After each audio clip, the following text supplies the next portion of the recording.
Sir, you can start now. Bismillahir Rahmanir Rahim.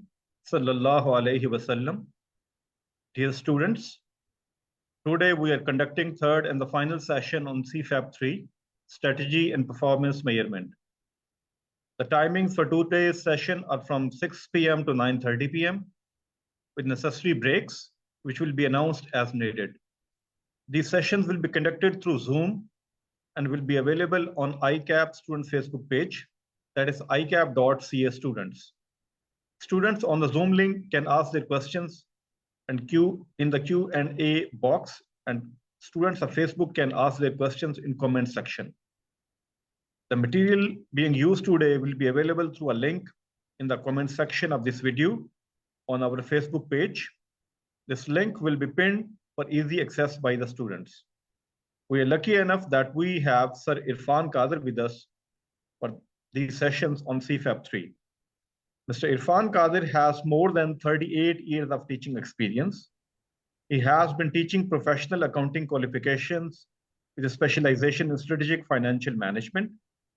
He is currently associated with one of the REITs at Lahore. He also served as a Dean Management Sciences in one of the renowned institute where he was responsible for the overall academic affair of the university. He has taught financial management, corporate finance, budgeting and forecasting, investment analysis, advanced financial management, international finance, financial accounting, and management accounting. Please welcome Sir Irfan Qadir. Over to you, sir. Thank you very much, sir. Thank you for your kind words. Bismillahir Rahmanir Rahim. Assalamu alaikum, everyone. I welcome you all to this third session of exam-focused revision for CFAP 3, Strategy and Performance Measurement. I hope you're getting the course materials through the link provided by ICAP. आज lecture के end पर आपको कुछ और material भी मिलेगा जो मेरे इन रिव्यू सेशन से नहीं है,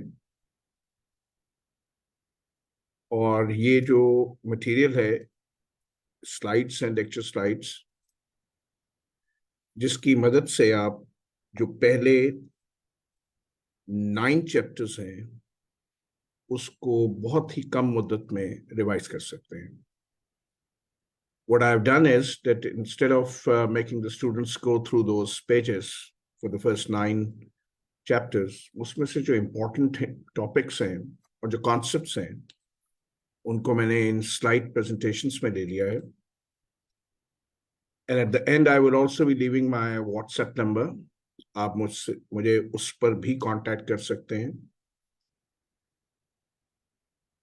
You can consult me for that material. In addition to that,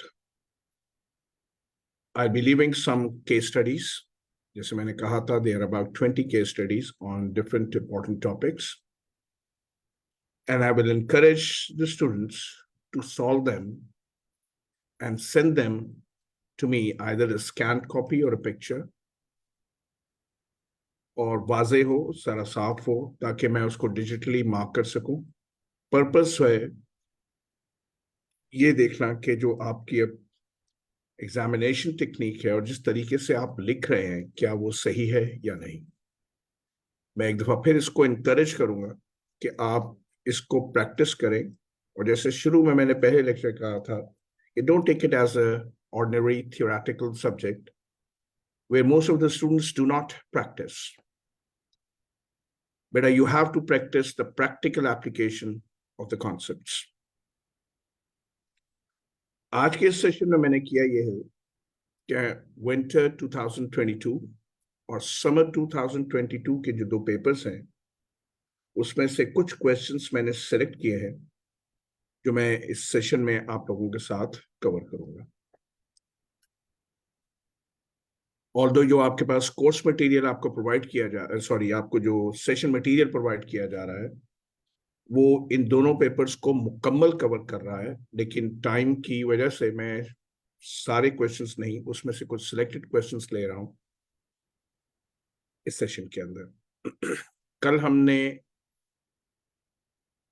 summer 2023 का पेपर कवर किया था और आज विंटर और समर 2022 के कुछ सिलेक्टेड क्वेश्चंस ले रहा हूं।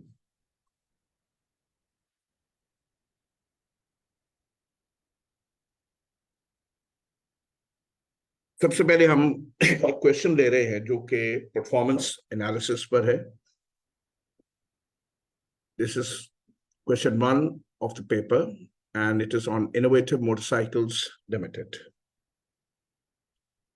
Let me bring the question paper in front of you so that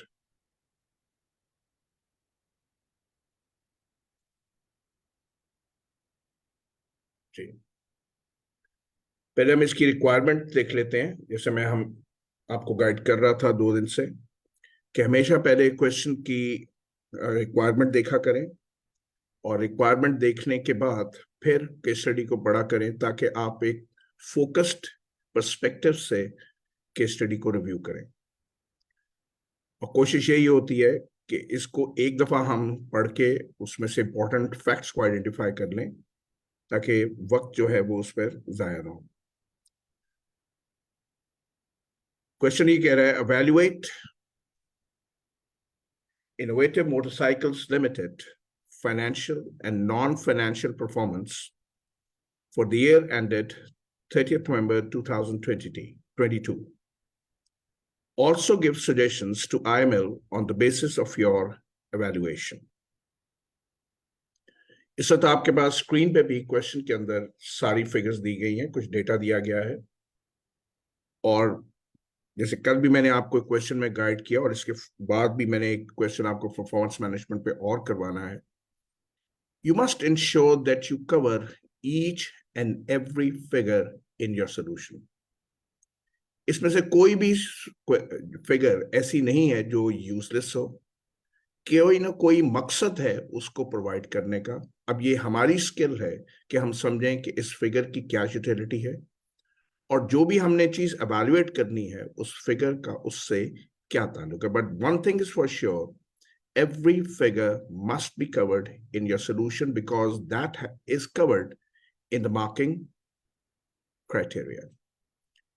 अब हम क्वेश्चन को जरा पढ़ लें other than the data. Innovative Motorcycles Limited is a medium-sized motorcycles manufacturing company in Pakistan. IML entered into the motorcycle market in 2012 when only few competitors were present.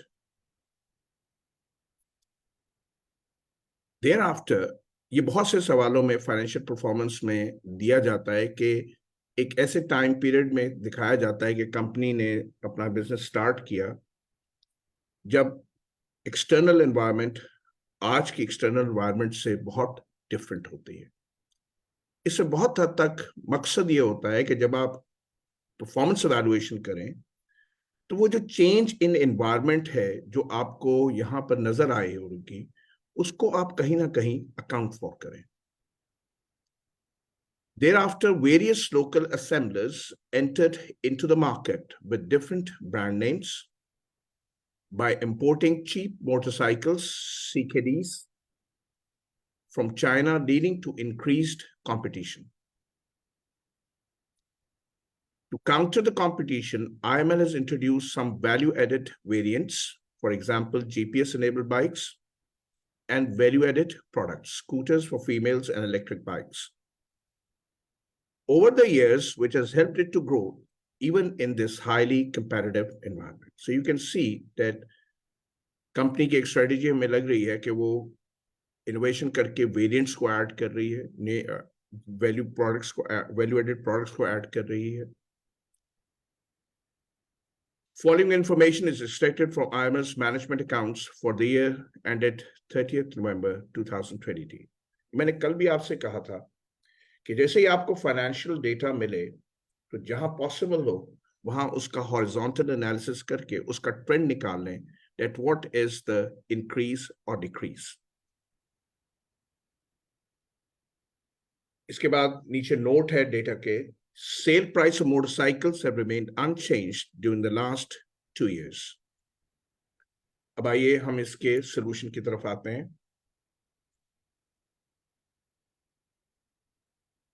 Now this is where we have done the horizontal analysis, और जो data हमें वहां पर दिया गया था हमने उसमें जो भी वेरिएशंस एंड ट्रेंड्स है उनको निकाल लिया। रेवेन्यू पे हमें नजर आ रहा है 2% इंक्रीज है, ऑपरेटिंग प्रॉफिट अप्रोक्सीमेटली 17%, जो ऑपरेटिंग प्रॉफिट है उसमें चेंज है 0.90% का। R&D expenses, very interestingly, they have dropped down to 49.81, और आप देखेंगे कि हमारे सोल्यूशन में इसका बहुत बड़ा इंपैक्ट होगा।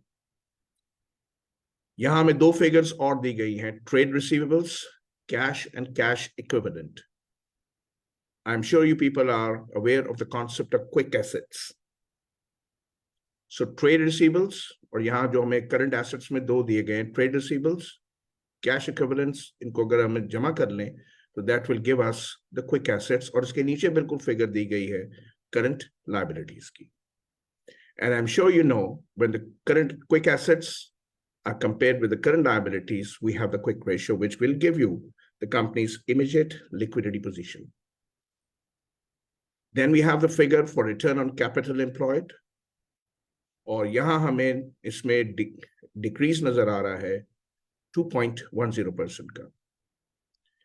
Analyzed total shareholders return, it has gone down by 0.10%. Interest on bank loan is 11%.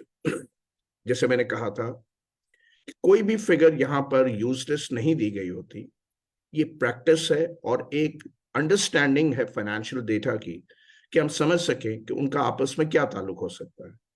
जैसे हमें यहां पर जब फिगर दी गई ट्रेड रिसीवेबल्स, कैश इक्विवेलेंट और करंट लायबिलिटीज की, तो बज़ाहिर इसमें हमें जो एक रिलेशन नजर आ रहा है that these are the quick assets and we might have to compare it with current liabilities to get the quick ratio.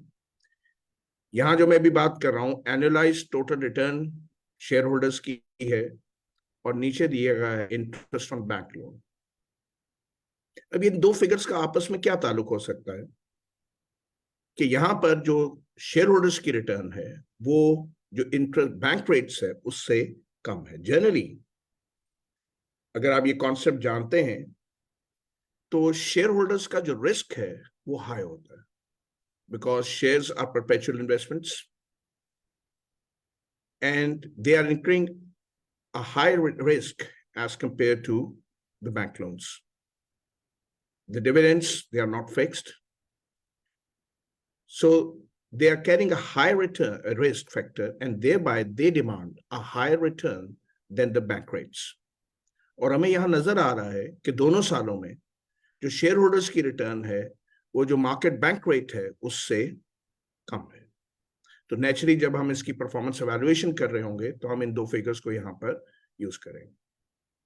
इसके बाद आखिरी फिगर है number of new products, and you can see कि 2021 में हमने दो नई प्रोडक्ट्स लॉन्च की थी और 2022 में हमने एक प्रोडक्ट लॉन्च की है। अब अगर हम यहां पर इसको एक और फिगर के साथ रिलेट करना चाहें तो देखिए जो रिसर्च एंड डेवलपमेंट एक्सपेंस है वो आप देख सकते हैं कि वो 50% से तकरीबन डिक्रीज हुआ है, और ये वजह हो सकती है कि कंपनी ने यहाँ पर जो नंबर ऑफ प्रोडक्ट्स हैं उनको यहाँ पर जो नई प्रोडक्ट्स लॉन्च की हैं इसी वजह से वो कम हो गई। नॉर्मली R&D एक्सपेंसेस कम करके न्यू प्रोडक्ट्स को लॉन्च ना करना, इसका मकसद क्या होता है? इसका मकसद होता है अपनी कॉस्ट को कम करना, बॉटम लाइन फिगर को बेहतर करना। लेकिन जब कंपनी ये bottom line short term objective को अचीव कर रही होती है तो वो अपने लॉन्ग टर्म ऑब्जेक्टिव को इग्नोर कर रही होती है। अभी हम इसको फर्दर इंशाल्लाह अपने सॉल्यूशन में इस्तेमाल करेंगे। इस वक्त मेरा मकसद आपको ये बताना, एक आइडिया देना था कि जब आप इस फाइनेंशियल डेटा को देख रहे हैं तो उस वक्त कोशिश करें कि इनमें आपस में फिगर्स में क्या रिलेशन हो सकता है, वो उस रिलेशन को डेवलप करने की कोशिश करें। R&D expenses out of all the expenses आखिर क्यों दिए गए, और नीचे जो नंबर ऑफ प्रोडक्ट्स दी गई है वो दी गई, तो हमें सोचना है कि आखिर सारों में से सिर्फ R&D एक्सपेंसेस को क्यों दिया गया। कोई ना कोई वजह होगी, कोई और डेटा होगा जिसके साथ इसकी इंटीग्रेशन जरूरी होगी। इसी तरह हमने देखा कि जब शेयर होल्डर्स की रिटर्न दी और साथ ही बैंक लोन रेट दे दिया हमें इंटरेस्ट का, तो इन दो का रेट्स का क्या मकसद हो सकता है, क्या इंटीग्रेशन हो सकती है। थोड़ा सा सोचने से हमें एक लॉजिक समझ आई कि जो शेयर होल्डर्स की रिटर्न है शायद उसको हमें कंपेयर करना है विद बैंक रेट। अब आइए हम इसकी वैल्यूएशन की तरफ चलते हैं। यहां पर मैंने उस रेशियो को कैलकुलेट कर लिया है। आई होप आप लोगों के पास अगर कैलकुलेटर्स है तो वो अपने पास सामने रख लीजिए और साथ साथ इसको साथ कंप्यूट भी करते चले जाइए। हमने ट्रेड रिसीवेबल्स और कैश की फिगर को जब जमा किया तो that give us your trade receivables, sorry, that gave us the quick assets. Quick assets, when compared with current liabilities, they give you the quick ratio. और हम देख सकते हैं कि कंपनी की जो क्विक रेशियो है वो 1.41 से इंक्रीज हुई है 1.71, और शायद इसकी बहुत बड़ी वजह है that the company is carrying some very high value of cash. अभी हम इसको अपने सोल्यूशन में और आगे इस सिचुएशन को एक्सप्लोर करेंगे, लेकिन बजाय हमें यहाँ पे क्विक रेशियो में जो इंप्रूवमेंट नजर आ रही है उसकी वजह है कि कंपनी के जो क्विक एसेट्स में से जो कैश का प्रोपोर्शन है वो बहुत ज्यादा हाई हुआ है। अब आइए हम इसके बाकायदा सोल्यूशन और उसके एक्सप्रेशन पर चलेंगे। इस तरह बाकायदा अगर आप हेडिंग्स दे दें तो बहुत अच्छा है, क्योंकि एग्जामिनर को कैटेगोरिकली समझ आ जाएगा what part of the financial data you are evaluating at the moment. एक चीज हमेशा याद रखें अपने सोल्यूशन में, make your paper very pleasant, very easy to read for the examiner. जितना आप उसके लिए कन्वीनियंट बनाएंगे उतना ही आपका एक्सप्रेशन उसको ज्यादा बेहतर तौर पर समझ आएगा। तो यहां पर हम पहले रेवेन्यू और अगर ऑपरेटिंग मार्जिन को देख लें तो आपका रेवेन्यू इंक्रीज हुआ है 2% से, और आपका जो ऑपरेटिंग प्रॉफिट है उसमें जो वेरिएशन है दैट इज 0.9%। इससे हमें एक अंदाजा मिल जाता है कि कंपनी अपनी कॉस्ट को कंट्रोल करने में कामयाब रही है। इसकी एक और हमें रीजन भी यहां नजर आ रही है कि कंपनी के शायद जो फोकस था वो बॉटम लाइन फिगर जो प्रॉफिटेबिलिटी है उसको बढ़ाना था, इसलिए उसने अपने कॉस्ट कंट्रोल को एक मेजर ऑब्जेक्टिव बनाया और उसने रिडक्शन की in the research and development expenses. और यही वजह है कि शायद हमें नजर आ रहा है कि उसने जो प्रोडक्ट्स लॉन्च की हैं वो डिक्रीज हुई हैं फ्रॉम 2 to 1। तो इसको थोड़ा सा हमें क्रिटिकली इवैल्यूएट करना है कि यहां पर कंपनी ने अपने लॉन्ग टर्म ऑब्जेक्टिव या बेनिफिट को कॉम्प्रोमाइज किया है in order to get the benefit of short term benefit, that is to improve the profitability। उसको पूरा evaluate कीजिए, उसके रीजनिंग में जितना डिटेल में जा सकते हैं उस डिटेल को सामने रखिए।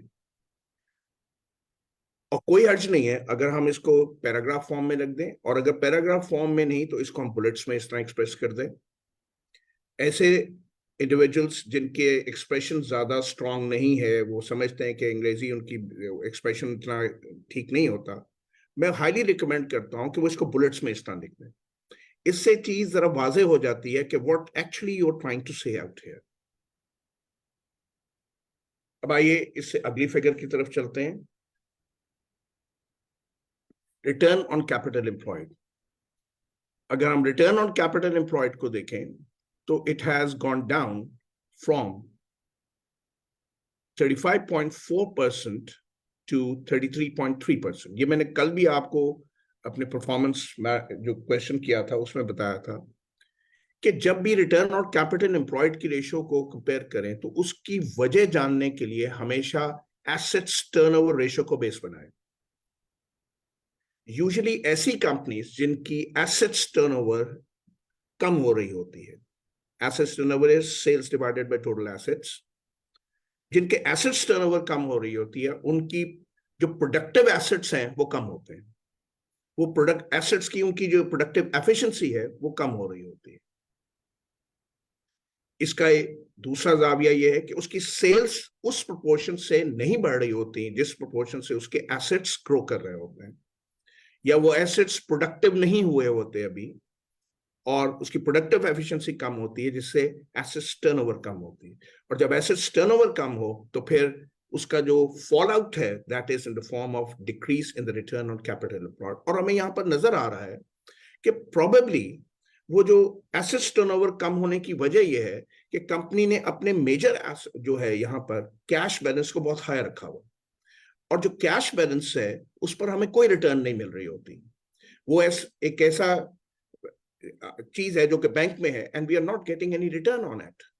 तो प्रोबेबली एसेट्स टर्नओवर कम होने की हमें यहां जो वजह नजर आ रही है वो high percentage of proportion of cash है, जो एक नॉन प्रोडक्टिव सा एसेट है बैंक के अंदर, और उससे एसेट्स टर्नओवर खराब हुई, और उससे आउट फिर रिजल्टेंटली हमारा जो कैपिटल एम्प्लॉयड है वो डिस्टर्ब हुआ। फिर आपसे कि सिर्फ फिगर्स को नहीं जाना, उसको इन डेप्थ जाइए और डिटेल में जाकर देखिए कहाँ इसको हम पूरी तरह उसके कॉजेस को हम आइडेंटिफाई कर सकें, उसके रीजंस को एक्सप्लोर करें।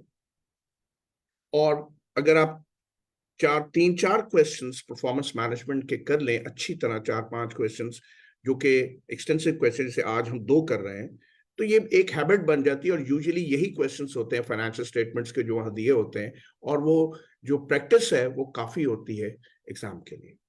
आइए अब नेक्स्ट फिगर की तरफ चलते हैं, that is the quick ratio. और क्विक रेशियो में भी हमने देखा कि क्विक रेशियो इस कंपनी की इंक्रीज हुई है फ्रॉम 1.41 टू 1.71। इट रिफ्लेक्ट्स अगर हम इसको शॉर्ट टर्म लिक्विडिटी के परस्पेक्टिव से देखें तो दिस इज गुड। लेकिन इसका दूसरा रेखा हमें यह नजर आ रहा है कि हाई प्रोपोर्शन ऑफ कैश रखने से कंपनी ने R&D एक्सपेंस को कॉम्प्रोमाइज कर दिया है।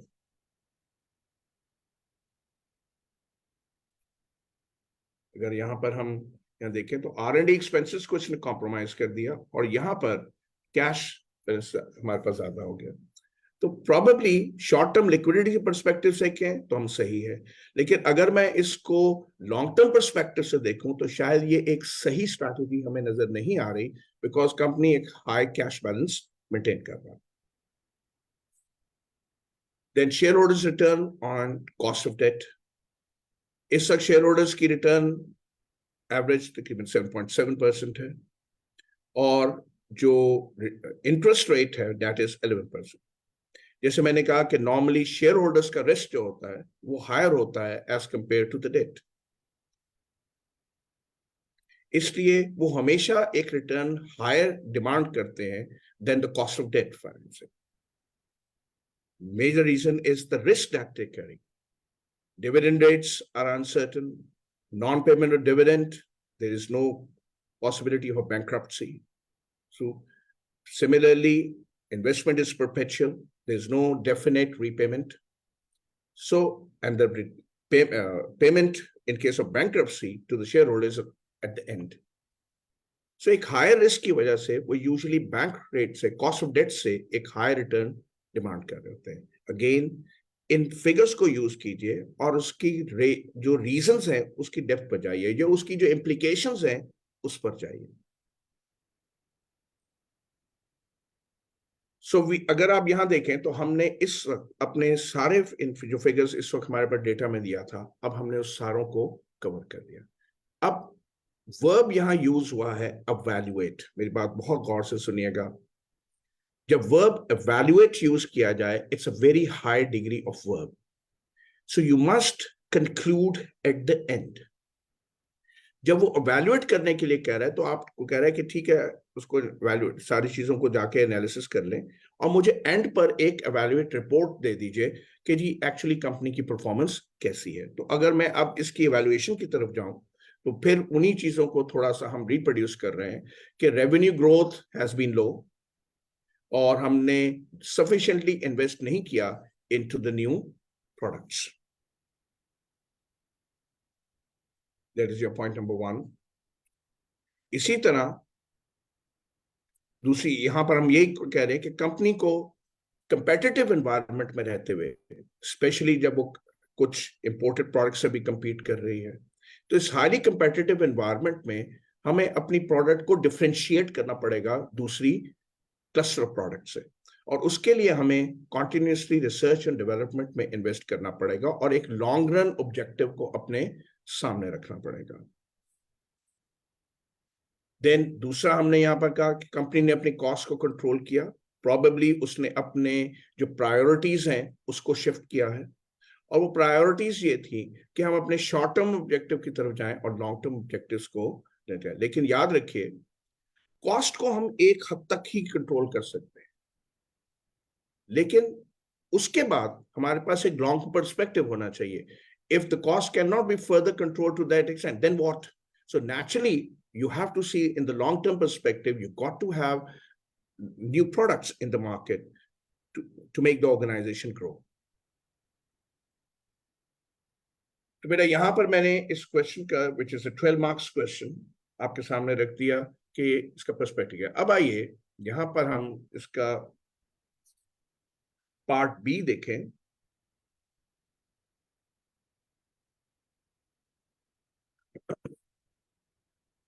The CEO of IML feels that traditional financial reporting is not sufficient as a sole measure of company's performance, and the business needs a reporting environment that allows to determine, monitor how IML strategy drives performance and leads to the creation of value over time.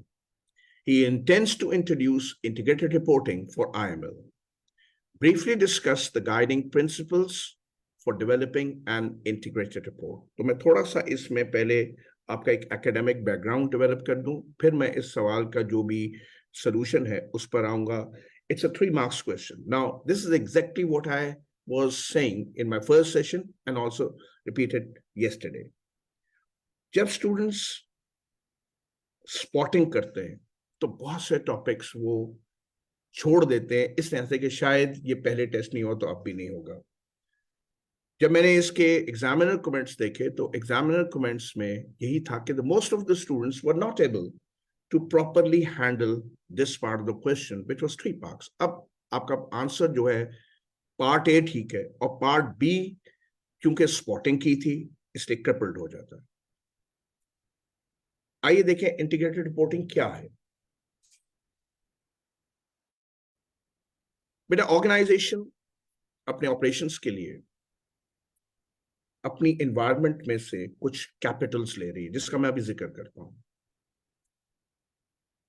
Integrated reporting ये है कि organisation उन Capitals को external environment के context में कैसे use करती है टू क्रिएट वैल्यू, और not only to create value, it how does it then also affects those capital factors. पहले तो उसका यूज है और उस यूज से वैल्यू क्रिएशन है, और फिर वो किस तरह अपनी स्ट्रैटेजी से इन कैपिटल्स को भी इन्फ्लुएंस करती है। इसमें मैं जैसे जैसे डिटेल में आगे जाता हूं आपको समझाता हूं। तो आपके पास ये मटेरियल अवेलेबल भी होगा। It is a concise communication about how an organisation strategy, governance performance and prospects in the context of external environment lead to creation of value over the short term, medium term and long term. एक चीज जहां पर आपको सामने नजर है, and that how does company strategy actually in return also affects these capitals. आइए देखें इंटीग्रेटेड रिपोर्टिंग के लिए हम कैपिटल्स किन चीजों को तस्वर करते हैं। सबसे पहले हमारे पास फाइनेंशियल कैपिटल है, that includes your debt, that includes your equity. Then you have manufactured capital, that includes your building, infrastructure, equipment that you use for producing goods or rendering services. Then you have the intellectual capital, like you have copyrights, then you have protocols, softwares. These are those knowledge-based intangibles. Then you have the human capital that naturally includes the human skills, experience, or maybe motivation that is needed to innovate. Then you have the social and relationship, social and relationship. ये capital है how good is your relationship with your stake holders. वो जो network of stake holders आपके इर्द गिर्द है, what sort of relationships you have with those stakeholders. That is also regarded as a capital for integrated reporting. And last but not the least are the natural capitals. Inputs like land, water, mineral, forest. तो यहां पर हमारे पास integrated reporting के लिए there are 6 factors which are considered as capitals. एक organisation अपने operations के लिए यही कैपिटल्स अपनी एनवायरनमेंट से लेती है। हमने इंटीग्रेटेड रिपोर्टिंग में बताना है कि how these capitals were used to create value for the company and also for the environment. जब मैं कहता हूं value for the environment, it is actually the effect on these capitals. अब क्वेश्चन ये कह रहा है कि इसके गाइडिंग प्रिंसिपल्स क्या हैं। आइए देखते हैं इन कैपिटल्स की मुनासबत से इंटीग्रेटेड रिपोर्टिंग के हमारे पास क्या प्रिंसिपल्स क्या है। पहला प्रिंसिपल है strategic focus and future orientation, and that is ये जो इंटीग्रेटेड रिपोर्ट है वो मैं एक इनसाइट दे ऑर्गेनाइजेशन की स्ट्रेटेजी की, कि वो किस तरह उसकी एबिलिटी है to create value short term, medium term and long term using these capitals. It should provide us as an insight that how the company's strategy is able to use these capitals and create value short term, long term, and medium term. Second is connectivity of information. ये जो integrated reporting है हमें ये holistic picture दे उन सारे factors की जो company जिनके through value add करती है over time, और उनमें जो interrelatedness है, उनमें जो डिपेंडेंसी है उसको एक्सप्लेन करें। तो दूसरा इसका जो प्रिंसिपल, गाइडिंग प्रिंसिपल है कि एक मुकम्मल पिक्चर हमें दे कि जिसमें वो हमें ये बताए कि ये फैक्टर्स आपस में किस तरह इंटर रिलेटेड हैं और उससे हमने वैल्यू ऐड की है फॉर द ऑर्गेनाइजेशन। तीसरा है स्टेक होल्डर्स रिलेशनशिप। ये हमें एक insight they on the nature and the quality of relationship with its की स्टेक होल्डर्स, जिसमें हमें यह भी पता चले कि किस हद तक ऑर्गेनाइजेशन अपने स्टेक होल्डर्स के इंटरेस्ट को समझती है, और जब वो अपनी स्ट्रेटजी फॉर्मुलेशन कर रही है तो किस हद तक उस इंटरेस्ट को वो अपनी स्ट्रेटजी फॉर्मुलेशन में, अपनी स्ट्रेटजीज में सेफ गार्ड कर रही है, उसको रिस्पॉन्ड कर रही है, उसको अकाउंट फॉर कर रही है। चौथा जो हमारा प्रिंसिपल है दैट इज मटीरियलिटी। मटीरियलिटी से मुराद ये है कि इंटीग्रेटेड रिपोर्ट हमें डिस्क्लोज करे वो सारे मैटर्स जो सब्सटैंटिवली ऑर्गेनाइजेशन की वैल्यू एडिशन को अफेक्ट कर रहा है for short term, medium term and long term. Then conciseness. Integrated report should be concise, short. Reliability and completeness. That is, हमारी रिपोर्ट जो है वो सारे मटेरियल मैटर्स जो हैं, चाहे वो पॉजिटिव हो चाहे वो नेगेटिव हो, उन पर एक बैलेंस तरीके से हमें बताए with respect to the value creation. वो सारे फैक्टर्स जो कंपनी को अफेक्ट कर रहे हैं टू ऐड वैल्यू, उसके नेगेटिव्स और पॉजिटिव्स दोनों को हमें बताए with respect to value addition. And the last is consistency and capability, comparability.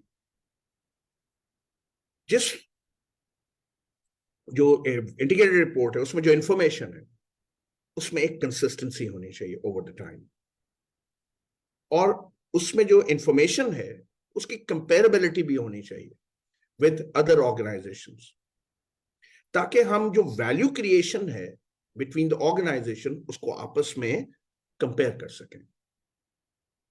तो बेटा हमारे पास यहां पर 7 गाइडिंग प्रिंसिपल्स हैं। फर्स्ट, एक ऑर्गेनाइजेशन हमें एक इंटीग्रेटेड रिपोर्ट दे कि किस तरह कंपनी ने अपने कैपिटल्स को यूज किया है to add value short term, long term and medium term. Then ये जो रिपोर्ट है ये हमें एक होलिस्टिक पिक्चर दे कि ये जो फैक्टर्स थे इनका आपस में क्या डिपेंडेंसी थी, इनके आपस में क्या इंटर रिलेटेडनेस थी to create value over time. तीसरा, हमें एक रिपोर्ट इनसाइट दे on our relationship with the stake holders, उन स्टेक होल्डर्स के इंटरेस्ट क्या थे, और हमें इनसाइट दे कि कंपनी की जो स्ट्रेटेजी फॉर्मुलेशन प्रोसेस थी उसमें हमने किस हद तक उन इंटरेस्ट को समझा और हमने कोशिश की to cover those legitimate needs and interests of the stakeholders. Then we have the materiality के integrated report है, it must disclose all the matters that substantively affect the organization's value creation ability. Then you have the conciseness, it should be short. Then it should be reliable, और reliability के लिए ये है कि वो इन सारे matters के पॉजिटिव्स और नेगेटिव्स को एक बैलेंस तरीके से दोनों को बताए, सिर्फ पॉजिटिव्स नहीं, पॉजिटिव्स और नेगेटिव्स दोनों को बैलेंस तरीके से हमें एक्सप्लेन करें। कहां पर हम वैल्यू एडिशन कर पाए, कहां पर हम वैल्यू एडिशन नहीं कर पाए। And the last is the consistency and comparability. Consistency ये कि इसमें जो इंफॉर्मेशन है ओवर द टाइम उसमें एक कंसिस्टेंसी होनी चाहिए ताकि हम उसको पिछले सालों से या उसको पिछले टाइम पीरियड से कंपेयर कर सके, और साथ ही उसमें कंपेरेबिलिटी का आंसर होना चाहिए ताकि हम उसको दूसरी ऑर्गेनाइजेशंस की वैल्यू एडिशन के साथ कंपेयर कर सके। तो इस पहले सवाल का जो दूसरा पार्ट था उसका क्वेश्चन ये था, briefly discuss the guiding principles for developing an integrated report. So ये तकरीबन 7 हैं, so it's almost about 0.5 marks each to give you 3 marks. तो बेटा मैंने यहाँ पर पहला क्वेश्चन अटेम्प्ट किया है पेपर का, that is December 2022. Now I'm going on to question number 2. And this was a very different sort of a question given in the paper. मुझे याद है कि जब ये क्वेश्चन आया तो बहुत से स्टूडेंट्स ये सब भी नहीं फिगर आउट कर पाए थे कि ये एक्चुअली किस टॉपिक को target. It seem like a very general sort of a question. अभी हम देखते हैं कि ये इसका असल फोकस किस एरिया पे था। आइए पहले हम इसके क्वेश्चन को देख लें। क्वेश्चन 2A कह रहा है, analyse the trend in sales volume presented in table A. Also suggest possible reasons for such a trend. तो यहां पर हमारे पास अभी हम देखेंगे कि कंपनी के डिफरेंट वेरिएंट्स हैं प्रोडक्ट के। हमने उन प्रोडक्ट्स का जो भी सेल्स ट्रेंड है उसको एनालाइज करना है।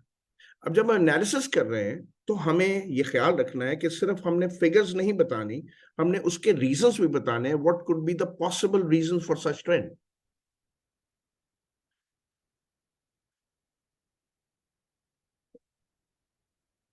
नाउ अब आइए हम क्वेश्चन को जरा स्टडी कर लें पहले, और उसके बाद फिर हम इसके सोल्यूशन की तरफ आते हैं।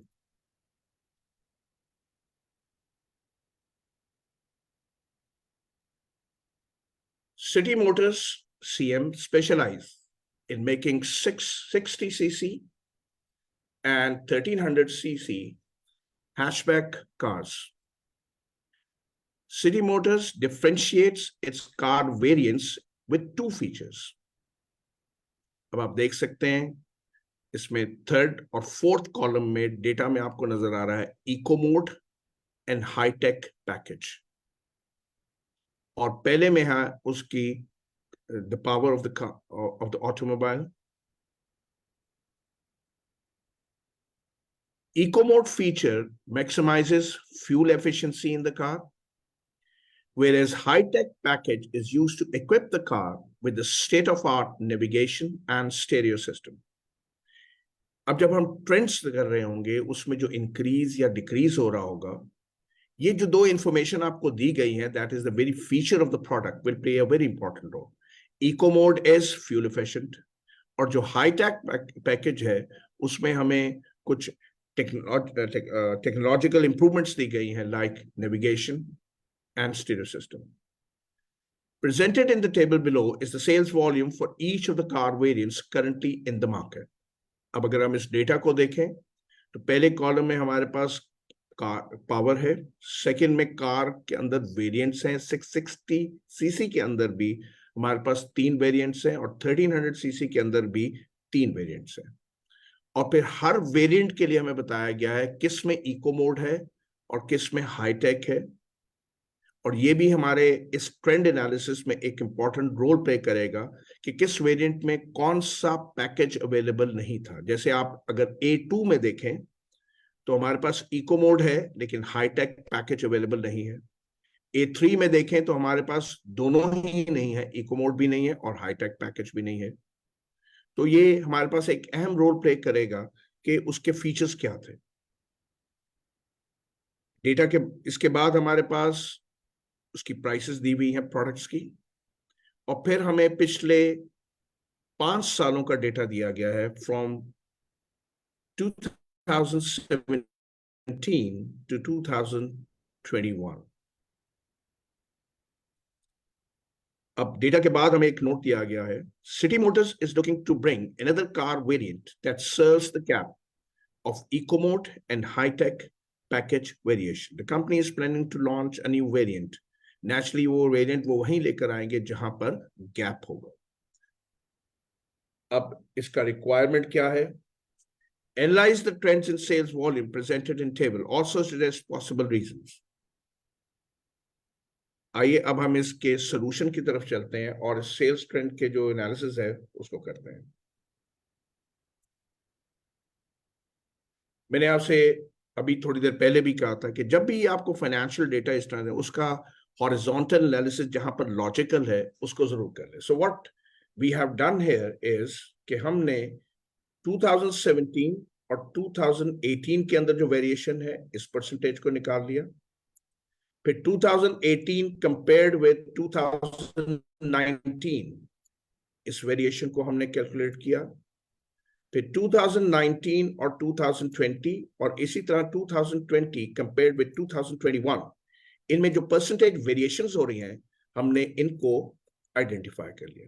इट इज ऑलवेज एडवाइजेबल कि whenever you get the data at once get going and do the horizontal analysis to get the trend of increase and decrease. क्योंकि ये हो नहीं सकता कि हमें परफॉर्मेंस एवैल्यूएशन का सवाल आए और उसमें हॉरिजॉन्टल एनालिसिस की हमारे पास जरूरत ना पड़े. अब आइए अगर हम इस डेटा को स्टडी करें, एनालिसिस की तरफ जाएं, तो हमें नीचे ट्रेंड नजर आ रहे हैं. आपको यहां पर स्क्रीन के ऊपर ये 3 ग्रीन में नजर आ रहे हैं. इनके मुतालिक बात कर रहे हैं कि जो कार वेरिएंट A1, A2 और B1 है, अगर इसमें हम देखें तो देयर इज एन इंक्रीज. जबकि ये जो वेरिएंट्स में अब क्लिक कर रहा हूं इसमें आपको नजर आ रहा है या तो ग्रोथ लेवल ऑफ हो गया हुआ है या हमें उसमें डिक्रीज नजर आ रहा है. तो पहले तो हम ये आइडेंटिफाई कर लें कि किन प्रोडक्ट्स में हमें ग्रोथ नजर आ रही है. तो हमें 3 प्रोडक्ट्स हैं जो मैंने यहाँ पे ग्रीन में हाईलाइट कर दी हैं, इनमें हमें इंक्रीज नजर आ रहा है. अब ये तो हो गई कैलकुलेशन. अब इसकी वजह ढूंढनी. अब अगर इसकी मैं वजह ढूंढने जाऊं तो जो मेरे पास डेटा था उसमें आप देखें कि A1 के अंदर भी there was an eco mode. ठीक है, और ये इको मोड वजह हो सकती है इसके वेरिएशन की. इसी तरह अगर आप A2 को देखें और B1 को देखें, A2 एंड B1, इसमें तीनों में जो हमें कॉमन फैक्टर नजर आ रहा है that is the presence of the eco mode.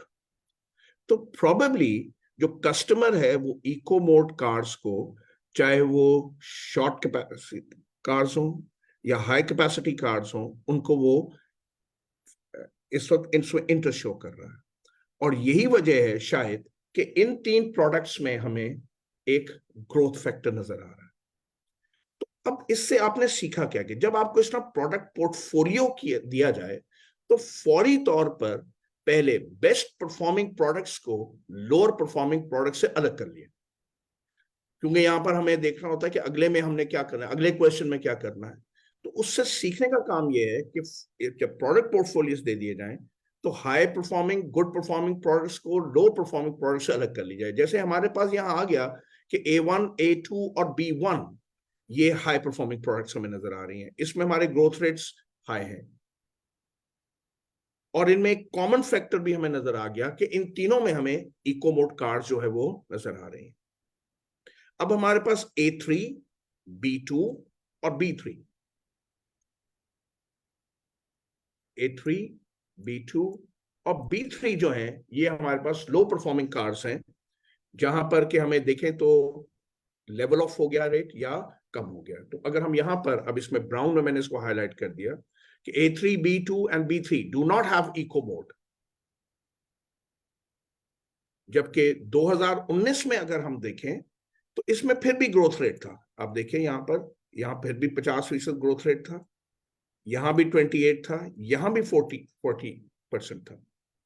तो 2020 तक इसमें हमें फिर भी ग्रोथ नजर आ रहा था, लेकिन 2020 और 21 के दरमियान ये ग्रोथ रेट एकदम खत्म हो गया। प्रॉबेबली इस एज में जब पेट्रोलियम प्रोडक्ट्स फ्यूल प्राइसेस बढ़ रही हैं, the customer is now more interested in eco mode cars rather than the high tech cars. तो देखिए इसका पहला स्टेप हमने क्या किया, अगली दफा के लिए इसको जहन में बैठा लो कि हाई परफॉर्मिंग प्रोडक्ट्स को अलग कर लिया, लो परफॉर्मिंग प्रोडक्ट्स को अलग कर लिया, और लो परफॉर्मिंग प्रोडक्ट्स का भी हमने रीजन बता दिया और हाई परफॉर्मिंग प्रोडक्ट्स का भी हमने रीजन बताया। वो दोनों तो एक बार दफा एक दूसरे की जिद होते हैं, एक में इको है दूसरे में इको मोड नहीं है, और इको मोड जब नहीं था तो जो फ्यूल एफिशिएंसी थी उसने इंटरेस्ट क्रिएट नहीं किया कस्टमर का। अब इसके अगर फर्दर हम यहां पर उसमें एनालिसिस करके देख लें कि जो B2 है उसमें हमें एक नेगेटिव ग्रोथ रेट नजर आ रहा है। अब हम ये जो दो ग्रुप्स बन गए, इन दो ग्रुप्स की इंडिविजुअल वैल्यूएशन करेंगे, हाई परफॉर्मिंग और लो परफॉर्मिंग। इसकी अब इंडिविजुअल हमें थोड़ी सी एनालिसिस करनी है। इसके स्टेप्स को जहन में बिठाएं। प्रोडक्ट पोर्टफोलियो को पहले सेगमेंट्स में डिवाइड कर लिया, अब सेगमेंट के अंदर जाके हमने उसका एनालिसिस शुरू किया, तो हमें B2 के अंदर नजर आ रहा है कि डिक्लाइन नेगेटिव में चला गया, जबकि दूसरी जो है उसमें लेवल ऑफ हुआ हुआ है। अगर मैं अब इसमें लेवल ऑफ में देखूं तो both of these cars are 1300 with without eco modes. B2 और B3 दोनों में इको मोड्स नहीं है, लेकिन हमें यहां नजर आ रहा है कि B3 में फिर भी लेवल ऑफ हुआ हुआ है। तो शायद जो हाई कैपेसिटी कार्स हैं उसमें इको मोड ना होना, कस्टमर उसकी तरफ तवज्जो नहीं दे रहा, और वो फिर भी अभी दिखा रहा है इंटरेस्ट दे रहा है, इसलिए उसका ग्रोथ रेट नो डाउट 0 पर चला गया है, बट फिर भी कस्टमर उसमें भी इंटरेस्ट शो कर रहा है। जबकि जो लो कैपेसिटी कार्स है उसमें अगर हम देखें तो कस्टमर अगर इको मोड नहीं है तो उसको इनकरेज नहीं करता। What I want to introduce here is the technique of handling the data. जब प्रोडक्ट पोर्टफोलियोज दें और सेल्स ट्रेंड किया जाए तो उसके सेगमेंट्स बनाएं, ग्रुप्स बनाएं, हाई परफॉर्मिंग को अलग कर दें और लो परफॉर्मिंग को दूसरे से अलग कर दें। तो बेसिकली मैं इसको यहाँ पर इसके यही इस रीजंस इस पे रख रहा था, बाकी सारा रिडंडेंसी है जो मैं बार बार इसको रिपीट करूंगा। तो इसमें जो हमारे पास रीजंस नजर आ रहे हैं वो यही है कि there was increase in the, increase क्या हो सकती है, प्राइस हाइक। दूसरा, गवर्नमेंट जो है वो इनकरेज कर रही है कि वो जो हाई कैपेसिटी कार्स हैं उसको डिस्करेज किया जाए ताकि फ्यूल्स की बचत हो, और लो पावर कार्स जो है उसको इनकरेज करे। इसलिए कि हमें एक ट्रेंड नजर आ रहा है कि जो लो कैपेसिटी कार्स है उसके growth rate high capacity cars से ज्यादा है। What I want to introduce here is not just this case study, it's the technique to handle such case studies. First, divide them into groups, then within the group और group में जाकर अब उन products को आपस में compare कीजिए, और फिर क्योंकि वर्ब हाई लेवल है, एवेल्युएट या एनालिसिस, तो एंड पर जाके उसके रीजंस आप उसके स्टेट करते हैं। तो बेटा ये दूसरा क्वेश्चन था जो मैंने यहां से टेकअप करना था। अब इसी पेपर से ये क्वेश्चन है, दैट इज क्वालिटी पर एक क्वेश्चन है, क्वेश्चन नंबर 4। इसको मैं टेकअप कर रहा हूं, दैट इज क्वेश्चन नंबर 4। और अगेन ये वो एरिया है जो कि इससे पहले टेस्ट नहीं हुआ था, और बहुत सारे स्टूडेंट्स ने जिन्होंने स्पॉटिंग की हुई थी वो इस क्वेश्चन को प्रॉपरली हैंडल नहीं कर सके थे। आइए पहले हम इसकी रिक्वायरमेंट देख लेते हैं और फिर हम जाएंगे इसके सॉल्यूशन की तरफ। क्वेश्चन नंबर 4A कह रहा है, identify, explain and relate the types of quality related cost that are incurred by KB. It was an 8 marks question. Marking grading आपके सामने है। 2 मार्क्स दिए कि उसने आपको बताएं कि क्वालिटी कॉस्ट कौन सी हैं, क्योंकि उसने वर्ब देखें क्या यूज किया बेटा। It's important to see what is used in the question. First, identify, then explain, and then relate to the types of quality related cost. relate का मतलब है केस स्टडी के साथ रिलेट कर दो उसको। आइडेंटिफाई करो, फिर उसको एक्सप्लेन कर दो, और फिर उसको रिलेट कर दो विद द केस स्टडी। तो आप देख रहे हैं 2 मार्क्स उसने दिए आइडेंटिफिकेशन के, 2 मार्क्स दिए उसने एक्सप्लेनिंग के, और 4 मार्क्स अवेलेबल हैं जहां आप उसको रिलेट कर रहे हो विद केस स्टडी। जैसे हम पढ़ेंगे आपको नजर आ जाएगा वो कॉस्ट कहां पर इनकर हो रही है। सो आइए अब पहले हम इस क्वेश्चन को स्टडी कर लेते हैं और फिर हम इसके सॉल्यूशन की तरफ आएंगे। This is question number 4 of December attempt. Khalid Masood owns a small plastic bottle making factory named Khalid Brothers KB. At full operating capacity, KB can make about 7,000 bottles per hour, which easily meets daily order requirements. Now, this is an important information. जो भी इसकी capacity है, वो sufficient है to meet the orders. इससे हमें ये भी पता चलता है कि जो इसका प्रोडक्शन प्रोसेस है वो सफिशिएंटली मार्केट की जो डिमांड है वो उसको पूरा कर रहा है। He is currently considering to implement just-in-time system to improve efficiency at the factory. Now, this is which is the main concept of the question, that the company is planning to change its inventory management system to JIT. Khalid personally अब जो इसका current status है वो उसको explain किया जाएगा कि इस वक्त क्या हो रहा है, और आपको ये पता चल गया कि कंपनी ने जाना किस तरफ है, that is JIT. Khalid personally visits wholesale markets to buy plastic pellets when there is only a week's supply left. तो इससे हमें एक अंदाजा ये मिल रहा है कि इस वक्त कंपनी का कोई फॉर्मल जो सप्लायर्स नेटवर्क है वो एस्टेब्लिश नहीं है, और वो एक मुकर्रर वक्त पर जाकर मार्केट से प्रोडक्ट को खरीद रहा है, रॉ मटेरियल्स खरीद रहा है। The plastic pellets are placed in a state-of-art injection machine that heats them up and turns them into liquid, which is then injected at high pressure into molds. अब यहां मैंने अक्सर देखा है कि जब ये इस तरह की चीज एक्सप्लेन की जा रही है तो बहुत सारे स्टूडेंट्स इसको केयरफुली नहीं पढ़ते। ये प्रोसेस क्या है प्रोडक्शन का, इसको पढ़ना, इसको समझना बहुत जरूरी है, क्योंकि जब वो क्वालिटी कंट्रोल का क्वेश्चन कर रहा है तो हमें पता होना चाहिए कि स्टेप पर क्या प्रॉब्लम आ सकता है प्रोसेस के अंदर। तो पहले तो इन पैलेट्स को ले जाकर इंजेक्शन मशीन में डाला जाता है विच कन्वर्ट्स इनटू लिक्विड, और फिर इसको इंजेक्ट किया जाता है into high pressure moulds. The moulding process cast pieces of plastic into preforms that subsequent machines turn into bottles. फिर वो जो मोल्डिंग है उससे प्रीफॉर्म्स प्रोड्यूस होते हैं जिसमें बाद में जाके इन प्रीफॉर्म से बॉटल्स प्रोड्यूस की जाती हैं। So first we have that injection machine जहां पर पैलेट्स को लिक्विड में कन्वर्ट किया गया, फिर लिक्विड्स को हमने इन मोल्ड्स में डालकर इसको प्रीफॉर्म्स में कन्वर्ट कर लिया। The molded preforms harden instantly by a built-in cooling system. All preforms are of standard size that are tested by an automated machine for quality. तो यहां पर कोई डिफरेंशिएशन नहीं है, बॉटल साइज क्या है उससे फर्क नहीं पड़ता, लेकिन वो सारे जो प्री फॉर्म्स हैं वो एक ही स्टैंडर्ड साइज के हैं और एक मशीन है जो ऑटोमेटेड मशीन जो इसको क्वालिटी चेक कर रही है. The preforms that meet the required quality standards are kept in the process and others are scrapped away as waste. तो इसको भी देख लीजिए कि जो प्रीफॉर्म्स ठीक नहीं है उनको वेस्ट के तौर पर डिस्कार्ड कर दिया जाता है.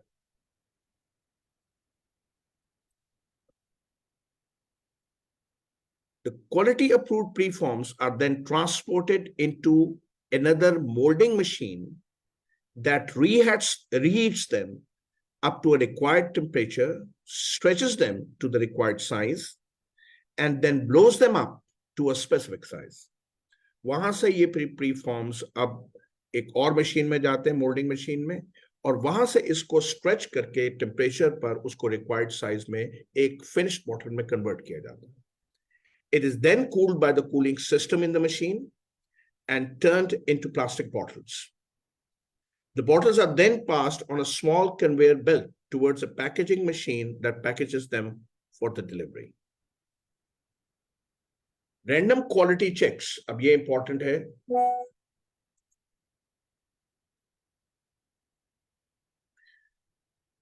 Random quality checks किए जाते हैं, are done on bottles at the conveyor belt for each customer consignment to ensure bottles are made to specification.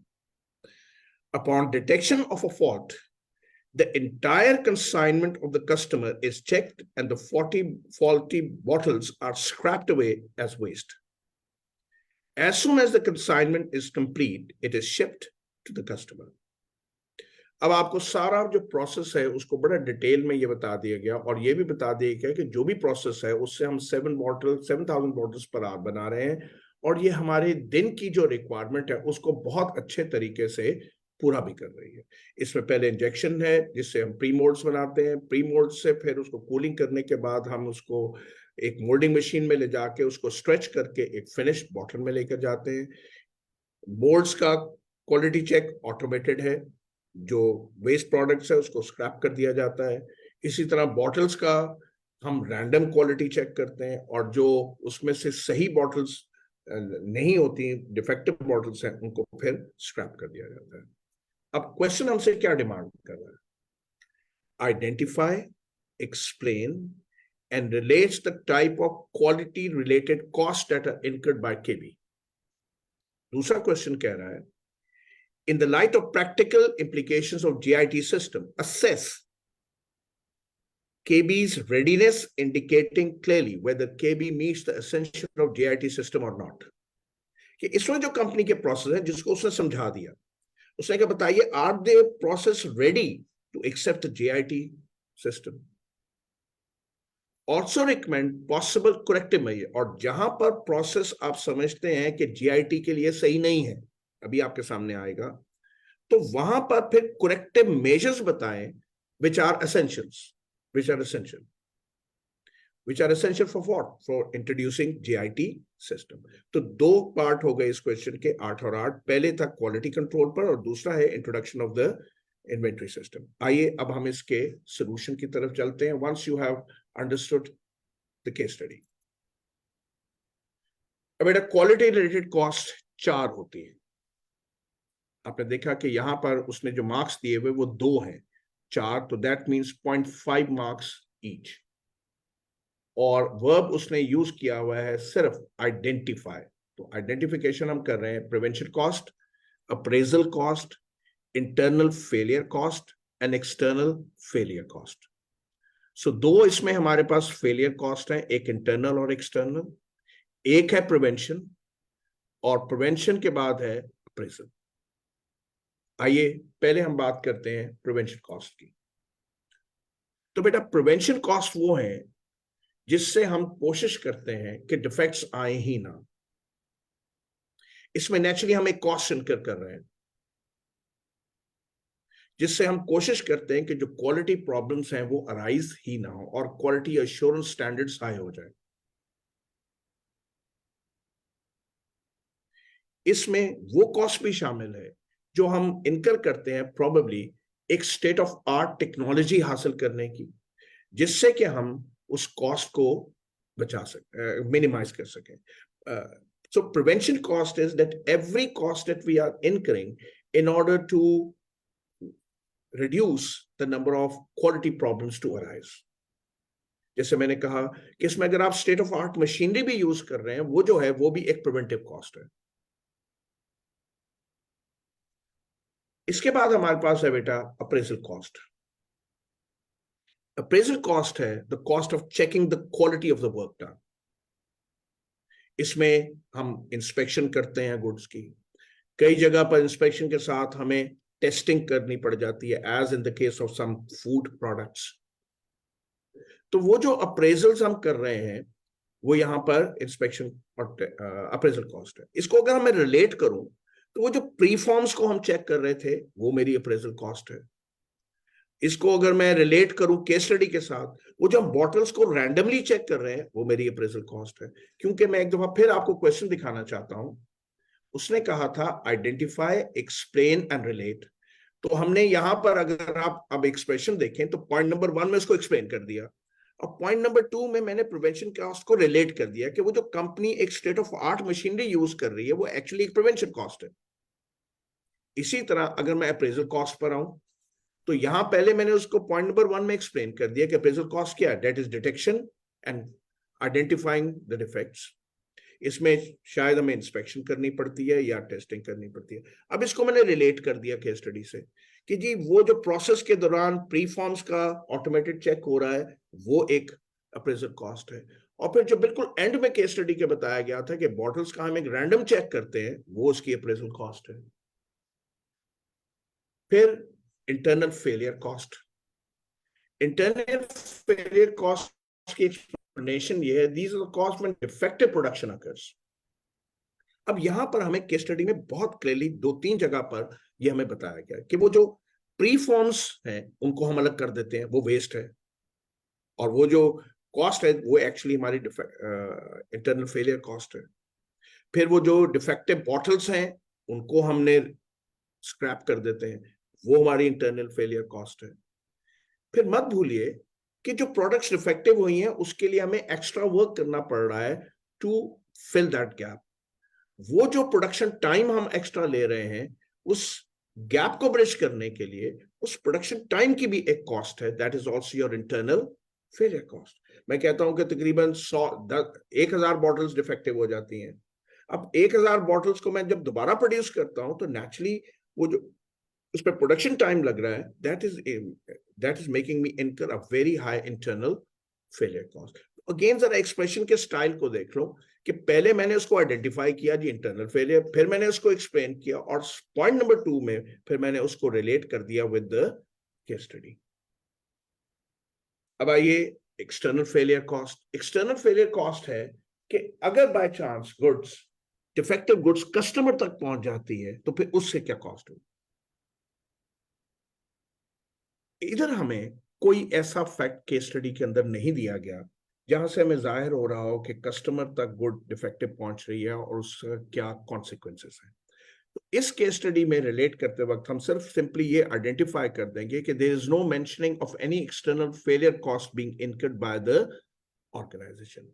और ये बहुत दफा होता है कि जो इसके पॉइंट 1, 2, 3, 4 होते हैं उसमें से सिनेरियो में से कोई एक चीज डेलिबरेटली छोड़ दी जाती है सिर्फ ये देखने के लिए कि क्या उसको वो फोर्सफुली उस केस स्टडी में इंसर्ट करता है स्टूडेंट, या वाकई उसने केस स्टडी समझी है और उसे समझ आ गया कि ये जो एलिमेंट है इस केस स्टडी के अंदर डिस्कस नहीं किया गया।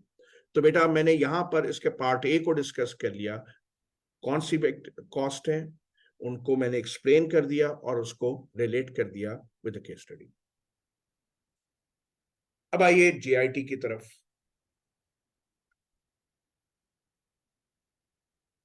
अब क्वेश्चन हमें ये कह रहा था, in the light of practical implication of JIT system assess KB's readiness indicating clearly whether KB meets the essentials of JIT system or not. Also recommend possible corrective measures of KB where essentials are not met. अब इसमें मेरे पास पहले एक theoretical base होनी जरूरी है कि भाई JIT की सक्सेस किन 3 चीजों पर डिपेंड करती है, और यही चीज मैं यहां पर पहले आइडेंटिफाई कर रहा हूं आपके सामने है कि JIT की सक्सेस के लिए क्या 3 चीजें मुझे चाहिए।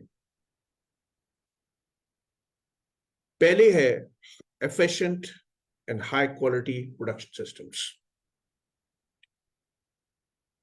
जिसमें bottlenecks ना हो, जिसमें डाउन टाइम्स ना हो। JIT उसी वक्त सक्सेसफुल होती है जब हमारे प्रोडक्शन जो सिस्टम्स हैं वो बहुत एफिशिएंट हो। दूसरी जो मुझे चाहिए इसके सक्सेस के लिए, that is my arrangements with my supplier. I am sure ये बड़ी बेसिक सी चीज है कि JIT में जो मुझे रॉ मटेरियल सप्लायर भिजवा रहा है उसकी क्वालिटी एश्योरेंस सप्लायर के एंड पर है। We don't have time, we don't want to incur that cost. The supplier will provide me goods which are 100% correct, and they will go straight into the production process as it is just in time. So I got to have a very efficient and reliable supply arrangements with my suppliers. तीसरा जो मुझे चाहिए, that is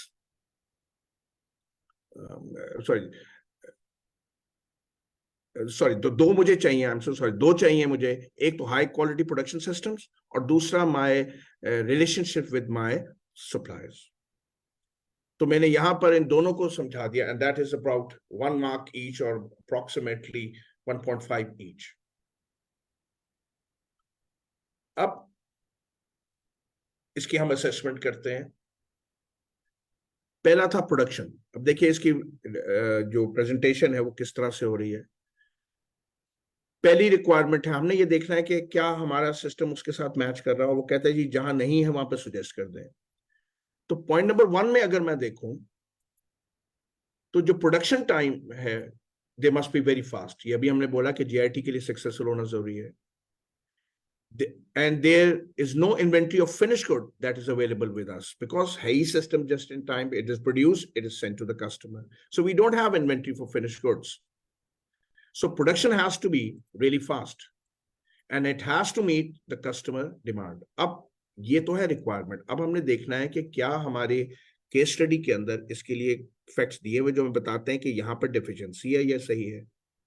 तो यहां हमें नजर आ रहा है कि हमारे पास स्टेट ऑफ आर्ट टेक्नोलॉजी है and apparently the production process is very fast. उसने कहीं पर प्रोडक्शन प्रोसेस में बॉटलनेक्स का जिक्र नहीं किया। तो प्रोबेबली जहां तक प्रोडक्शन का ताल्लुक है, जहां के it has to be fast, probably यहां हम इस JIT के क्राइटेरिया को पूरा कर रहे हैं। हमारे पास कोई इन्वेंट्री, फिनिश गुड्स की इन्वेंट्री भी नहीं है और बड़ा क्लियरली लिखा है कि हम अपनी डेली रिक्वायरमेंट्स को इससे पूरा कर रहे हैं। तो जब पूरा कर रहे हैं, कोई बॉटलनेक्स नहीं है, तो प्रोबेबली इसकी अगर मैं असेसमेंट करूं तो मुझे यहां पर JIT के लिए कोई बैरियर नजर नहीं आ रहा।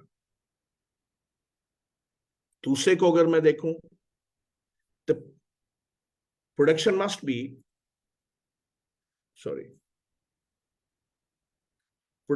B reliable and there must be no hold ups, stoppages or bottlenecks. Poor quality production leading to rejected item scrap is unacceptable. पहला था प्रोडक्शन सिस्टम का एफिशिएंट होना। बट यहां पर हम कह रहे हैं कि रिजेक्टेड प्रोडक्ट्स और scrap products are totally not acceptable. या इस पॉइंट 2 को पॉइंट 1 से डिफरेंशिएट कीजिएगा। इसका असल हिस्सा एंड पर है कि rejected items and scrap is unacceptable in JIT. We cannot make the corrective activities because JIT में every activity in the production hall has to be value addition. Any activity which is redundant, which is duplicated, is no more a value added activity, and that is not the requirement of JIT. तो इसकी assessment अगर मैं करूं तो इस वक्त हम 40 products produce कर रहे हैं।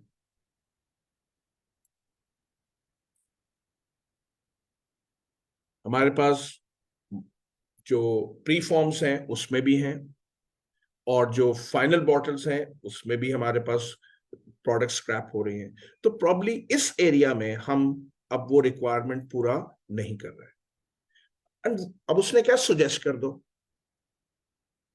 अब हमें ये ढूंढना होगा कि वो 40 प्रोडक्ट्स की असल में रीजंस क्या है। कि is it the machine that we are using, is it the process that we are using. तो पहली चीज तो हमें ये ढूंढनी है कि what is the reason of those faults. Is it the raw material that is causing that fault? Is it the machine that we are using? Apparently, it doesn't seem to be a machine. Is it the process that we are using on that machine to produce the molds and the finished products? We exactly have to determine the need of that cause. और दूसरी बात यह है कि हमें यहां पर zero waste करना है। जो जीआईटी है वो हमेशा बेस करता है on the principle of Kaizen. GIT is always on the basis of Kaizen. Kaizen is that you got to have zero waste. तो वो जो preforms हैं और bottles हैं, they should not be wasted. They should be used back in the production system. हमारे पास कोई ऐसा process होना चाहिए जिससे हम उसको दोबारा scrap करके उसको हम recycle या whatever it is required. It should not be wasted. It should be brought back into the production process. तो यहाँ point 2 में मैं अगर देखूं कि जीआईटी की रिक्वायरमेंट है कि स्क्रैप नहीं होना चाहिए, वेस्टेज नहीं होनी चाहिए। यहां मैंने असेसमेंट की कि हम जीआईटी की रिक्वायरमेंट पूरा नहीं कर रहे, तो यहां आप रिकमेंडेशन क्या, पहले तो मालूम कीजिए कि उसकी वजह क्या है और उसको बेहतर करें। दूसरा, उस वेस्टेज को हमने जीरो करना है, and that is bring those products, defective products back into production. अब वो तो है नहीं, लेकिन अगर है भी तो वेस्टेज को जीरो करना है, it should go back into the production process. तीसरे जो पॉइंट है यहां पर, that is the deliveries from the supplier must be reliable. They must deliver quickly, they must be of high quality, and there should not be any scrapped items or rejected items. अभी हमने कहा था कि एक efficient supplier के साथ हमारी arrangement होनी चाहिए, उसके साथ हमारे रिलेशनशिप्स अच्छे होने चाहिए, क्विक डिलीवरीज, लीड टाइम्स बहुत कम होने चाहिए, क्वालिटी हाई होनी चाहिए, and there should not be any scraps. अब अगर हम इसकी असेसमेंट करें तो हमें नजर आ रहा है कि खालिद जो है वो होलसेल मार्केट को विजिट करता है। जब एक हफ्ते का हमारे पास स्टोर, तो हमारी कोई ऐसी प्रॉपर सप्लाई चेन अरेंजमेंट्स नजर नहीं आ रही विद द सप्लायर। तो अगर मैं इस करंट सिचुएशन को असेस करूं तो यहां पर भी हमारे पास एक गैप है। हमारे पास कोई इन्वेंट्री मैनेजमेंट सिस्टम नहीं है या सप्लायर मैनेजमेंट सिस्टम जो है वो अवेलेबल नहीं है हमारे पास। अब रिकमेंडेशन हमारी यहां पर क्या है? रिकमेंडेशन ये है कि हमें एक फॉर्मल कॉन्ट्रैक्ट्स एस्टैब्लिश करने हैं विद द सप्लायर्स, ताकि as soon as the customer places an order, the supplier must send us the deliveries. अगर हमारे पास कोई सप्लायर मैनेजमेंट इंफॉर्मेशन सिस्टम है तो ठीक है, उसी को एक्सटेंड करें। अगर नहीं है तो हम नया सिस्टम लें, अगर है तो हम उसको इंटीग्रेट करें विद द की सप्लायर्स। और इंटीग्रेशन से क्या हो, अपने इन्वेंट्री सिस्टम्स को आपस में उनके साथ लिंक कर लें, और इससे क्या हो कि as soon as the customer formalize the order, the supplier must make us deliveries. तो अगर हमने देखा तो पॉइंट 2 की असेसमेंट की कि हमारे पास स्क्रैप वेस्ट प्रोडक्ट्स नहीं होनी चाहिए, तो वो भी क्राइटेरिया इस वक्त पूरा नहीं हो रहा। जब पॉइंट नंबर 3 की मैंने बात की कि सप्लायर के साथ एक अच्छे अरेंजमेंट, फॉर्मल अरेंजमेंट होने चाहिए और क्विक डिलीवरीज होनी चाहिए, तो वो नजर आ रहा है कि फॉर्मल अरेंजमेंट भी नहीं है और हमारे पास कोई सप्लायर मैनेजमेंट इंफॉर्मेशन सिस्टम जो है वो भी कोई नजर नहीं आ रहा। अगर कोई है तो उसके हमें उसे इंटीग्रेट कर देना चाहिए विद द की सप्लायर्स। तो बेटा हमने यहां पर इस पॉइंट क्वेश्चन नंबर 2 को हल किया, जहां हमने ये कहा कि जी प्रैक्टिकल रिक्वायरमेंट्स क्या है जीआईटी की, हमने असेसमेंट उसकी असेसमेंट की, और फिर जहां पर ये असेसमेंट थी कि हम उसकी रिक्वायरमेंट पूरा नहीं कर रहे हैं, हम उसको आगे रिकमेंड कर रहे हैं। Now I'm moving on to question number 5 of the same paper, which is on again on e-marketing. अब ये वो एरियाज हैं जो कि ज्यादातर पेपर्स में एग्जामिनर कवर कर रहा है डिफरेंट एस्पेक्ट से।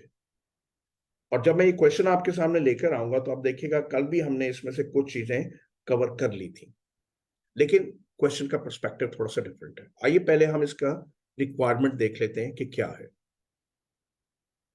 In light of the factors identified in the above scenario, explain the impact of adopting e-business model at EP, that is easy printing. ठीक है, हमने इम्पैक्ट जो भी इम्पैक्ट होगा इस कंपनी के ऊपर जो कि प्रिंटिंग फर्म है उसको हमने एक्सप्लेन कर रहे हैं। It is for 3 marks. इसके बाद जो क्वेश्चन बी है इसका, वो कह रहा है, ऊपर रेड पर देखिएगा, discuss the e branding methods as recommended by the CEO, suggest other ways of e-branding to CA। अब कल मैंने इसका थ्योरेटिकल पोर्शन आपको कवर कर दिया कि ई ब्रांडिंग में हमारे पास ऑप्शंस क्या होती हैं। आज जब मैं इस क्वेश्चन को सॉल्व करूंगा आपसे तो उसकी रिवीजन भी हो जाएगी और उसकी एप्लीकेशन भी आपके सामने आ जाएगी कि हम ई ब्रांडिंग किस तरीके से करते हैं।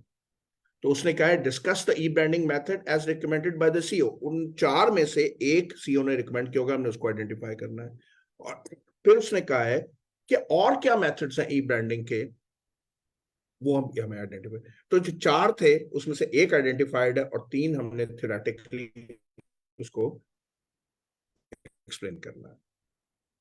अब इसके अगर मार्क्स क्राइटेरिया देखें तो जो एग्जिस्टिंग ब्रांडिंग स्ट्रेटेजी है उसके लिए 1.5 मार्क्स है और 1.5 marks for each of the other E branding strategy. Now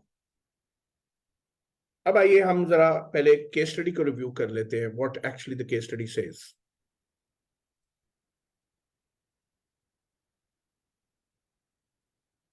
Easy Printing is leading publisher specialized in printing periodical newsletters and journals.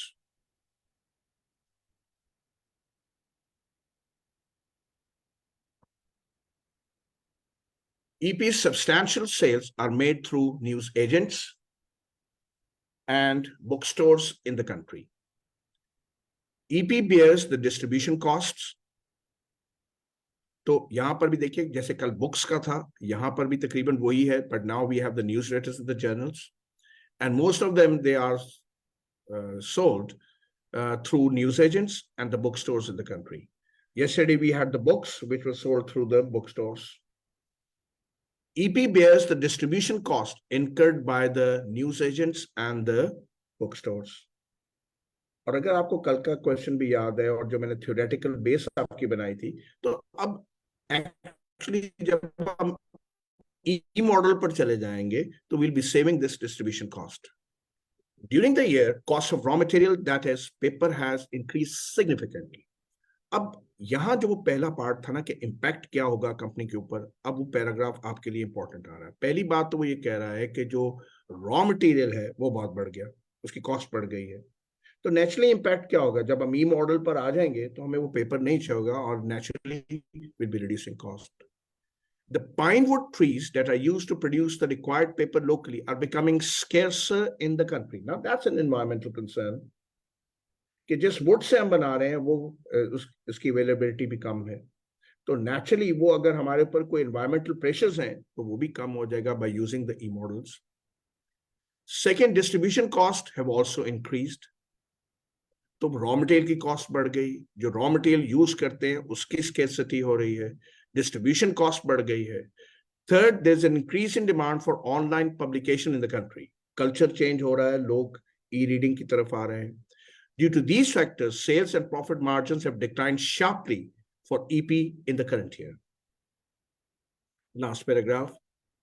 During a recent meeting, EP CEO informed that its 2 main competitors have adopted e-business model and are now offering heavy discounts on their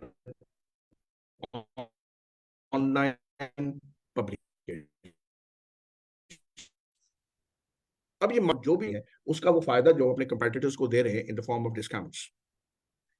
She suggested that in order to stay up to date and competitive, EP should also switch to e-business model completely and continue EP as an online brand through its own website.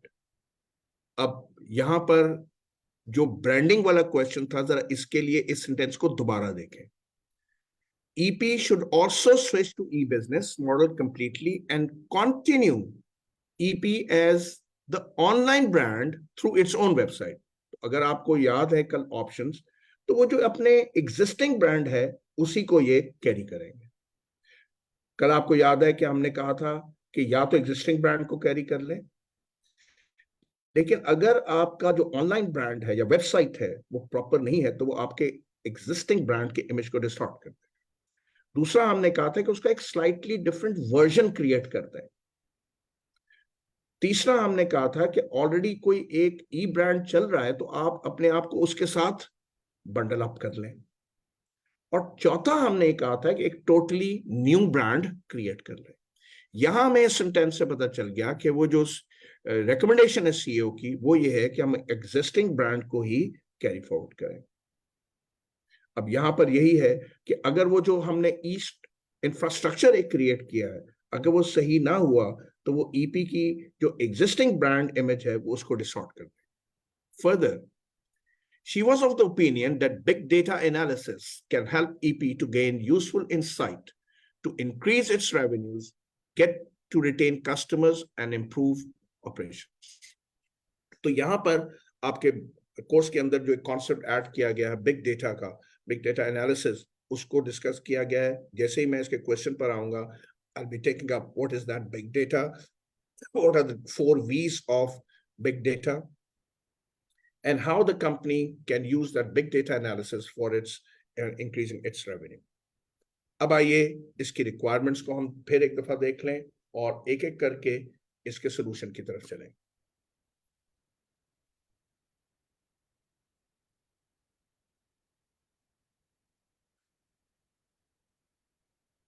पहला question था, in light of the factors identified in the above scenario, explain the impact of adopting e-business model at EP. Nature of business हमें पता चल गया, journals हैं, newsletters हैं और वो इस वक्त जा रहे थे अपने न्यूज एजेंट्स के थ्रू. उसका पहला इंपैक्ट क्या है? That is cost reduction. मैंने बताया तो वो पूरा पैराग्राफ आपके लिए एक सेट मटेरियल अवेलेबल है टू आइडेंटिफाई आपका इसमें इम्पैक्ट क्या है. पहले तो आप कॉस्ट सेव करेंगे किस चीज की? रॉ मटेरियल की.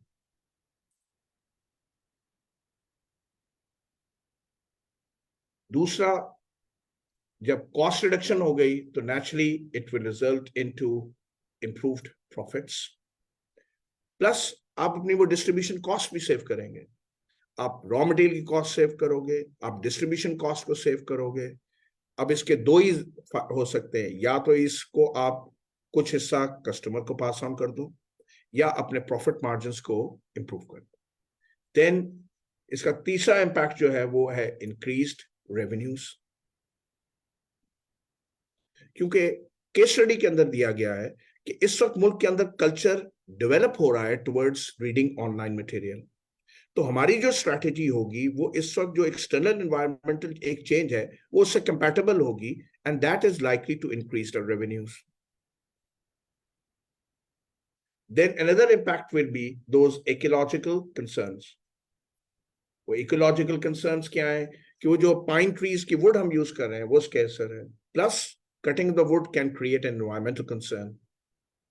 So हम उन जो इकोलॉजिकल कंसर्न्स हैं उसको भी कवर कर पाएंगे. तो बेटा ये 4 या 5 हमारे पास मेन इंपैक्ट्स हैं. और आपने देखा पूरे एक पैराग्राफ के अंदर से हमें वो फैक्ट्स यहां पर मिल गए. अब आइए इसके दूसरे पार्ट की तरफ. Discuss the e branding method as recommended by the CEO. तो यहां पर बड़ा डेफिनेट था, और अगर आप स्लाइड के ऊपर ये जो पहला पॉइंट है इसको अगर आप देखें तो सर्टेनली उसका है duplicate its existing brand identity online. वो जो उसका ट्रेडिशनल ब्रांड था उसी को हम कह रहे हैं कि उसको कैरी फॉरवर्ड करें. और यहां छोटा सा इसको एक्सटेंड कर दें कि अगर EP फेल हो गया to duplicate its existing brand effectively तो उसकी जो एग्जिस्टिंग ब्रांड आइडेंटिटी है वो भी डैमेज हो सकती है। जैसे यहां पर उसको एक्सप्रेस कर दिया गया। So analyse the existing brand strategy and one mark for each other brand strategy. अब दूसरी ब्रांड स्ट्रेटेजीज हमारे पास क्या अवेलेबल है?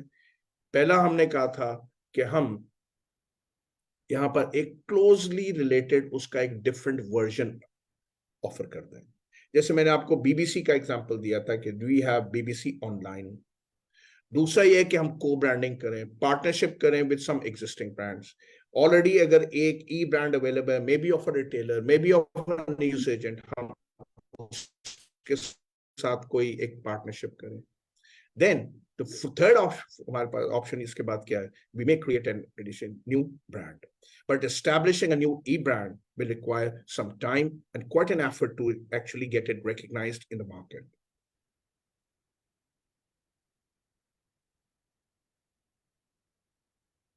अब आइए जो स्ट्रेटेजीज हैं for leveraging big data analysis. पहले तो आप ये समझिए कि बिग डेटा है क्या। बिग डेटा है कि इस वक्त जो इंफॉर्मेशन रिक्वायरमेंट है ऑर्गेनाइजेशंस की, ये जो डेवलपमेंट्स हुई like social media, Facebook, Instagram, इससे जो डेटा अब ऑर्गेनाइजेशंस कैरी कर रही हैं, they have really gone, they have cross all the dimensions. हम कहते हैं बिग डेटा के 4 वीज हैं, अल्फाबेट वी। पहला है वॉल्यूम। तो बिग डेटा में जो वॉल्यूम ऑफ डेटा है, that has increased considerably, that has increased many-fold. तो पहला concept big data के, now we have huge volumes of data that is pouring into the organization, and our information system should be able to handle the data, store, sort, process, whatever it might be. दूसरा है velocity. Velocity है the speed with which the data is generated. आज आप Facebook पर एक option form दे दें, for example गाड़ी के लिए, और आप कह दें कि we are about to produce a new car, can you tell us which is the colour that you like, उसमें 4-5 ऑप्शंस दे दें। तो what will happen, in a very short time you will get the information directly from the consumer what is the preferred color in the market. So that is the velocity, that the speed with which you can generate that data. So we have volume, we have a velocity. Third is the variety. Now we are getting information in various forms and from different sources, जो पहले जिसका तस्वर ही नहीं था. So it is the variety of information that we are now getting. And the third is the validity. The fourth is the validity. It's the reliable data. The data is reliable. Why? Because it is coming right from the right source from which we require the information, like the customer or like the supplier. So big data का concept ये है कि हम आज data generate कर रहे हैं in high volumes with high velocity, then in great variety, and then finally is the validity, is the greater reliability of that data.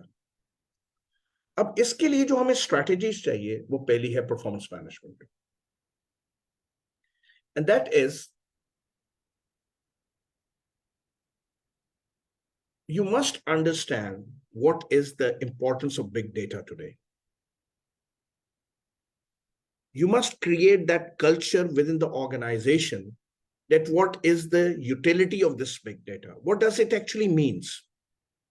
और इसके लिए possibility के strategy में we may have some predetermined queries, multi-dimensional analysis.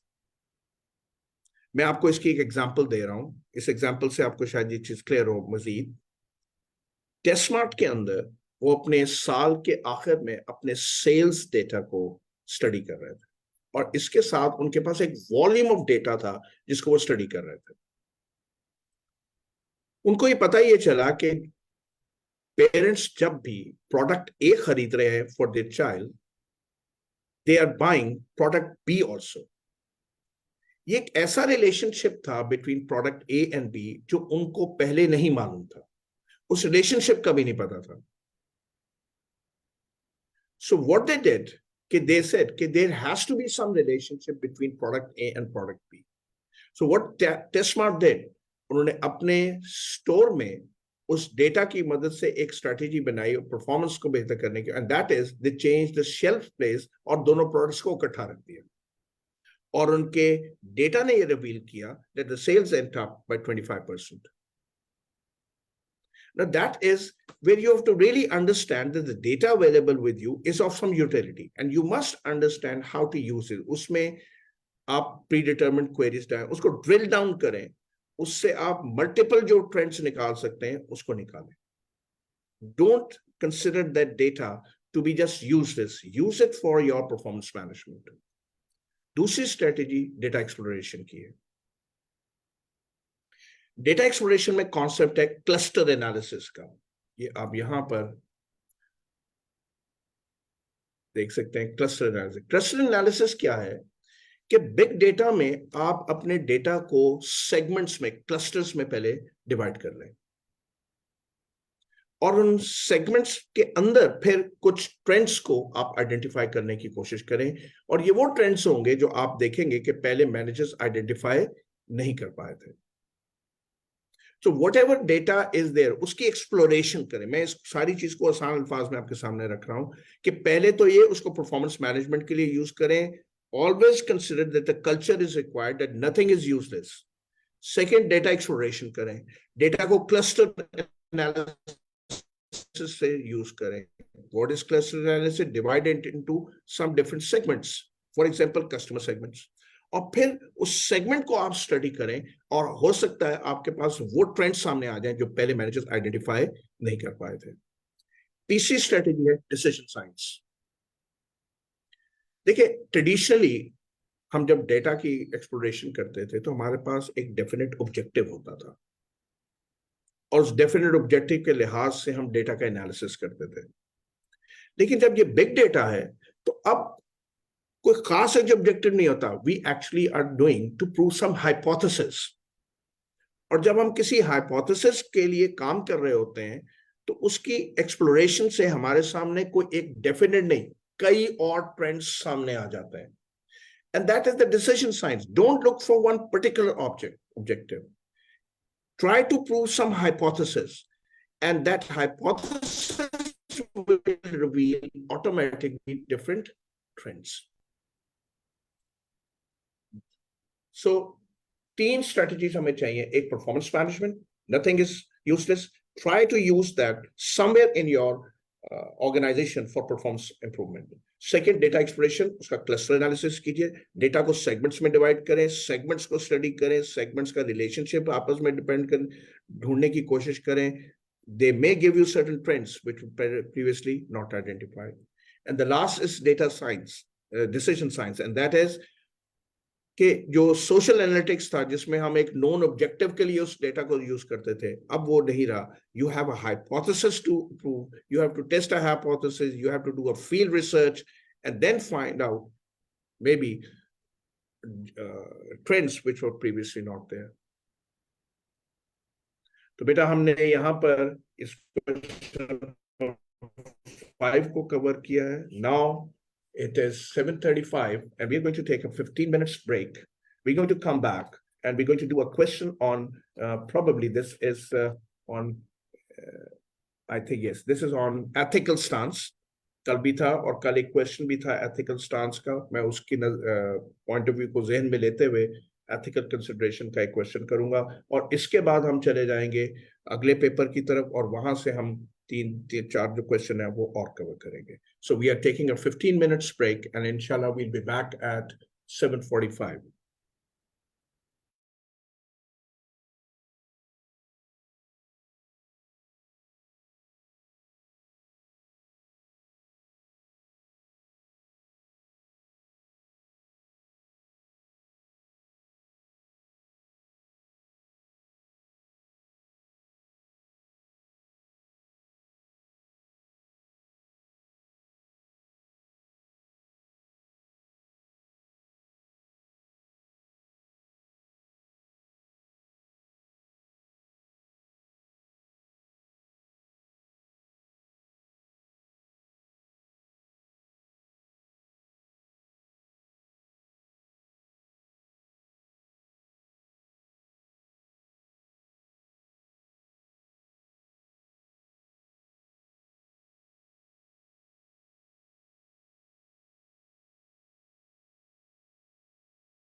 Bismillahirrahmanirrahim.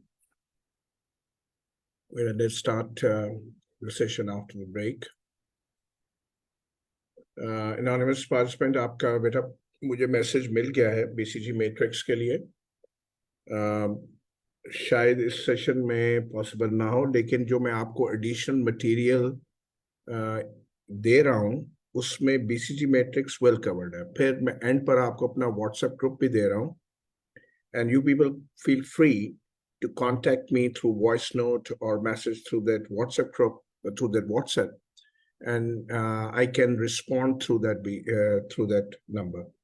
So I'll be available for guidance even after these sessions. So anonymous participant, I will always be there to guide you for BCG matrix. But अगर अभी time ना मिल सका तो I'm afraid for possible शायद ना हो time की वजह से. Now, अब बेटा मैं यहाँ पर डिस्कस कर रहा हूँ question number 6, which is on ethical considerations. पहले हम क्वेश्चन देख लेते हैं, और एनॉनिमस पार्टिसिपेंट आप ही का कल क्वेश्चन था कि स्टेप्स हमें आइडेंटिफाई कर दें when we are handling a question on ethical considerations. तो इस क्वेश्चन से होपफुली, कल भी वैसे मैंने वो स्टेप्स बताए थे, लेकिन होपफुली ये मजीद कॉन्क्रीट हो जाएगा कि हम किस तरह एथिकल कंसिडरेशन के क्वेश्चन को हैंडल करते हैं. आइए सबसे पहले हम केस स्टडी को रिव्यू कर लेते हैं.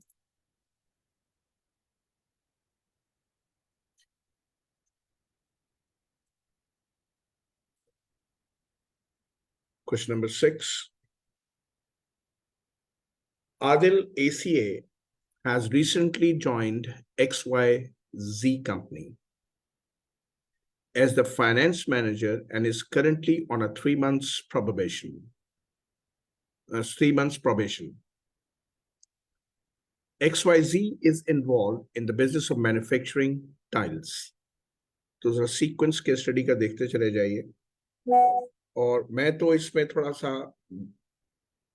इजी फील करता था कि जब पेपर हो तो मैं इसकी एक स्केच रफ ड्राइंग बना लेता था कि कौन की ऐसी चीज कहाँ से आ रही है. एक रफ ड्राइंग बना लेते हैं जिसको समझने में आसान होता है. बाज़ दफा 2-3 कंपनीज का जिक्र हो रहा होता है, 2-3 लोगों का जिक्र हो रहा होता है, तो अगर हम उसको एक डायग्रामेटिक प्रेजेंटेशन में ले आए तो वो चीज को समझना आसान होता है. बहरहाल XYZ is currently on a 3 months probation and he has joined, Adil has joined XYZ company and is currently on probation. XYZ is involved in the business of manufacturing tiles.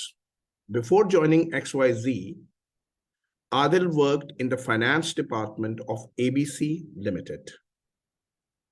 तो अब 2 कंपनीज आ गई जहां उसका ABC उसका previous employer है और recently उसने join किया है XYZ को, जहां वो ABC में था, which is a glass manufacturing company. His last assignment at ABC, जो उसका previous employer है, was determination of a bid price for the potential acquisition of PQR Limited, a company which is also engaged in the business of glass manufacturing. अब यहाँ चीज एक noticeable है कि जहां वो पहले था ABC, वो भी एक ग्लास मैन्युफैक्चरिंग यूनिट था, और जो वो अक्वायर करना चाह रहे हैं यूनिट PQR, वो भी एक ग्लास मैन्युफैक्चरिंग यूनिट था. अगर XYZ को देखा जाए तो वो टाइल्स बनाते हैं और वो एक डिफरेंशिएशन की तरफ जा रहे हैं, डाइवर्सिफिकेशन की तरफ जा रहे हैं, and that is from the tile manufacturing they goes into the glass manufacturing. तो प्रोबेबली जो ABC कंपनी है उसके लिए PQR की इफादियत, उसकी वैल्यू ज्यादा है because they are in the same business. It can lead into the direct expansion. Maybe it can add to the product lines. तो इस नौयत को भी समझना जरूरी है कि आखिर उन्होंने 2 ऐसे यूनिट्स बताए कि एक में डाइवर्सिफिकेशन है और एक में वो सिमिलर बिजनेस लाइन में एक्सपैंड करना चाह रहे हैं, which is ABC. Today, XYZ's CFO has informed Adil that XYZ is considering to acquire PQR under a strategy to diversify its business. The CFO has also informed him that they know that there is one more bidder interested in the acquisition of PQR but does not know its name. But surely, yahan par beta, Adil knows that who that bidder is, and that bidder is his previous employer, और उसको directly उस assignment में था जहां उसने वो bid price जो है वो determine की थी for the acquisition of PQR. अब यहां पर आपके सामने एक clear ethical issue arise हो रहा है कि उसको एक ऐसी असाइनमेंट नए एम्प्लॉयर में दी जा रही है जहां वो पहले ऑलरेडी काम कर चुका और एक प्राइस टर्मिनेशन कर चुका है for acquisition of PQR. Considering Adil's experience of glass manufacturing business, the CFO wants him to provide his expert opinion on the potential range of prices so as to win the bid. So now, naturally, Adil already has some very sensitive, confidential information available with him that who is that bidder and what was the price that they are bidding for that acquisition. The CFO has also informed that the finance department staff shall be eligible for a bonus subject to successful acquisition of the PQR. अब ये वो जो ethical consideration है, situation है, जो इसको और ज्यादा बढ़ा रही है उसकी इंटेंसिटी को, कि उसके साथ आदिल का एक रिवॉर्ड भी अटैच कर दिया गया कि अगर वो ये सक्सेसफुल एक्विजिशन हो जाती है तो उसको एक फाइनेंशियल मॉनेटरी बेनिफिट भी मिल सकता है. तो हमारे सामने जो एथिकल इशू है बड़ा वाज़ेह हो गया सामने. Adil has some confidential sensitive information. He knows what probably was the bid price. He's been asked now to bid for another company for the same company he has already worked for. और साथ ही उस नई company में उसके साथ उसका एक reward भी अटैच कर दिया. अब रिक्वायरमेंट क्वेश्चन की क्या है, and mark it's a 15 marks question. Advise how Adil may apply the ethical model based on threats and safeguards in the above situation. तो बेटा यही कल चीज मैंने कल आपको समझाई थी कि जो ethical concerns का क्वेश्चन आता है उसमें सबसे पहले आप उस इशू को समझते हैं, उसके स्कोप को, उसकी इंटेंसिटी को समझते हैं. इसके बाद आप देखते हैं कि उसके लिए आप क्या कौन सा प्रिंसिपल है जो कि कॉम्प्रोमाइज हो रहा है, यहां पर कौन सा प्रोफेशनल कोड ऑफ एथिक्स है या कौन सा जनरल कोड है जो कि उससे कॉम्प्रोमाइज हो रहा है. फिर आप उसके लिए क्या सेफगार्ड्स अप्लाई करते हैं. सो पहले आपको उस इशू को समझना है, ये समझना है कौन सा प्रिंसिपल कॉम्प्रोमाइज हो रहा है. फिर आपने ये देखना है कि इसके लिए आप क्या पॉसिबल सेफगार्ड्स लगा सकते हैं. और फिर सेफगार्ड्स के बाद आता है what is the possible action. जब मैं एक्शन सोल्यूशन पे आऊंगा तो वहां मैं कोशिश करूंगा कि मैं इस डिफरेंस को भी आपको एस्टेब्लिश कर सकूं कि सेफगार्ड और एक्शन में फर्क क्या है. तो 3 स्टेप्स में हम इस ethical consideration, first we have to really understand the issue, फिर उसके बाद we have to see what is the principle compromised, and then we have to go on to the safeguards, and then finally we have to go on the action required. अब आइए हम इस सवाल के solution की तरफ आते हैं.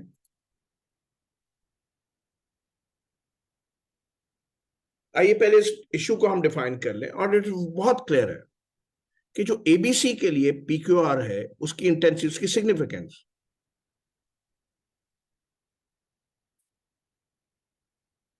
Just give me 1 minute, please.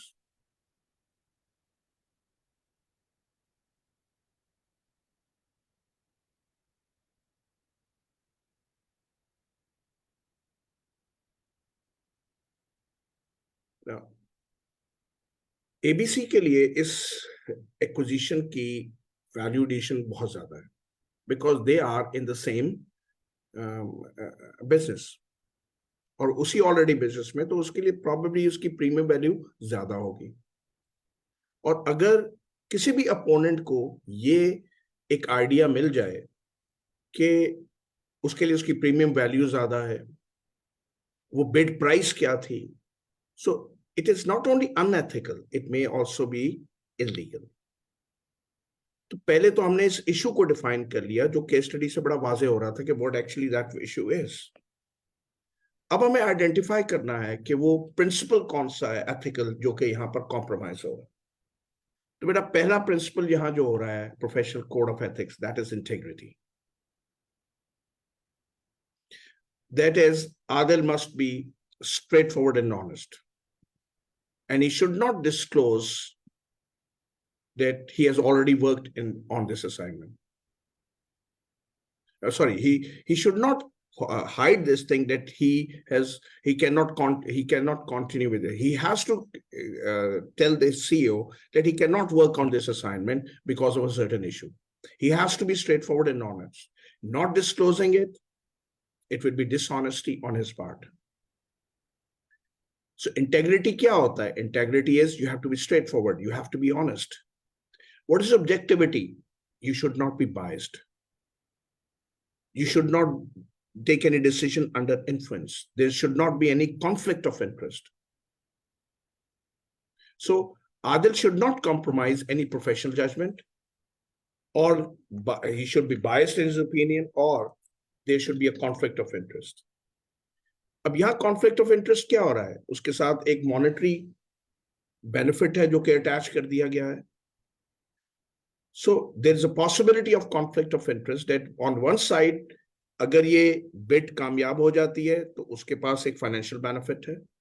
On the other side is his integrity, that he should not disclose some sensitive information. So there is a principle of objectivity which might be compromised. Then confidentiality. Adil has some confidential information about ABC, and it will be very unfair to give it to XYZ because it can be advantageous for that company. The last is the professional behavior. And that professional behavior, कि अगर किसी third party को ये पता चल जाए, वो चाहे उससे फायदा ना भी उठाना चाहे, लेकिन कोई भी पार्टी उसको जब आदिल के इस एक्ट को देखेगी तो वो उसकी इंटेंशन को नहीं, उसको क्लियर है कि वो एक नॉन प्रोफेशनल बिहेवियर है. उसकी जो एक प्रोफेशनल रिप्यूट है वो अफेक्ट हो सकती है. कोई भी जो इन्फॉर्म्ड थर्ड पार्टी होगी वो आदिल के इस बिहेवियर को कभी भी प्रोफेशनल नहीं लेगी, चाहे उसकी इंटेंशन उसके पीछे क्या भी है. सो उसकी जो एक प्रोफेशनल रिप्यूट है वो अफेक्ट हो सकती है. तो बेटा 4 प्रिंसिपल्स हैं. जैसे मैंने कहा, पहले तो इश्यू को समझें, दूसरे स्टेप में बताएं कि कौन से प्रोफेशनल कोड ऑफ एथिक्स हैं जो कि अफेक्ट हो सकते हैं. जैसे यहां 4 होने के चांसेस हैं: इंटेग्रिटी, ऑब्जेक्टिविटी, कॉन्फिडेंशियलिटी और प्रोफेशनल बिहेवियर. फिर इसके बाद इस इशू की सिग्निफिकेंस को समझें, और इसकी सिग्निफिकेंस जो सबसे ज्यादा है that is the professional reputation, professional repute. कि कोई भी अगर थर्ड पार्टी जो वेल इन्फॉर्म्ड हुई इस चीज के मुतालिक, वो आदिल के इस इशू के इस एक्ट को हमेशा नॉन प्रोफेशनल लेगी, और उसकी जो एक प्रोफेशनल रिप्यूट है वो उससे अफेक्ट हो सकती है. So it has a very serious consequences, a very serious ethical threat. और अगर इसको एक प्रोफेशनल बिहेवियर नहीं समझता तो अभी मैंने आइडेंटिफाई आपको कर दिया, इससे क्वेश्चन हो जाएगी उस शख्स की इंटेग्रिटी, उसकी ऑब्जेक्टिविटी, उसकी कॉन्फिडेंशियलिटी. तो उसके पूरा एक जो प्रोफेशनल एथिक्स का एक इमेज होता है वो उससे डिस्टर्ब होने के चांसेस है. अब आइए पॉसिबल सेफगार्ड्स क्या है. अब पहला पॉसिबल सेफगार्ड ये है that he must not disclose to XYZ any confidential information gain from the previous employer, और वो किसी तरह भी उस इंफॉर्मेशन को XYZ की एडवांटेज के लिए यूज ना करें. तो पहला सेफगार्ड है ही शुड नॉट डिस्क्लोज. दूसरा सेफगार्ड ये है कि वो उसको क्लियरली सेफगार्ड के तौर पर उसे बताए कि he is not ready to work on this assignment. He should consider declaring the conflict of interest to CFO of this XYZ. and he should clearly identify that he cannot work in for this proposed bid. Even after switching an employment, he cannot reveal that confidential information to the next employer. So then he should apply this reward to remove all the threats of fundamental principles, and then he should clearly declare that conflict of interest to the CFO. So there are two safeguards that possibly he can apply. और तीसरा मैंने जैसे कल आपको कहा था, he should take a professional advice. That professional advice may be from a legal advice. He may issue it from a member, friend of ICAP. Whatever it is, safeguard के तौर पे, he should go for a legal advice or a sincere advice from anyone who is a member of ICAP. ये कल भी मैंने आपको बताया था. तो जैसे कल है, अब steps देख लीजिए. First, identify the issue. Then identify what are the principles which are compromised. Then apply the safeguards. कि safeguard क्या है? Information नहीं बतानी. दूसरा safeguard क्या है? He should be very clear informing that there is a conflict of interest and therefore he cannot work on this assignment. और तीसरा safeguard ये है कि वो अपने इस issue को without revealing the sensitive information must discuss it with a third party. Now, the action. Action was after applying the safeguards. Now he has to take action, and that action may be that he may approach the authorities like compliance committee, risk committee, CEO, or the non-executive directors, or those who are concerned with corporate governance, and discuss the ethical issue. तो देखिए, पहले उसने safeguard कर लिए और अब उसका action ये है कि now he should move, and that action is now that he should go and inform the compliance committee, risk committee, or the non-executive directors, or those who are concerned with corporate governance. और अगर वो देखता है कि उसको proper एक सही response नहीं मिल रहा, तो उसके पास फिर ये है that he can resign. ये हमने कल भी देखा था कि last option हमारे पास हमेशा ये होती है कि we have to disassociate ourselves from the ethical, from an unethical act, and that is possibility to resign. क्योंकि यहाँ पर significance act की देखें, your professional जो एक behavior है, professional integrity है, compliance है, that is at stake.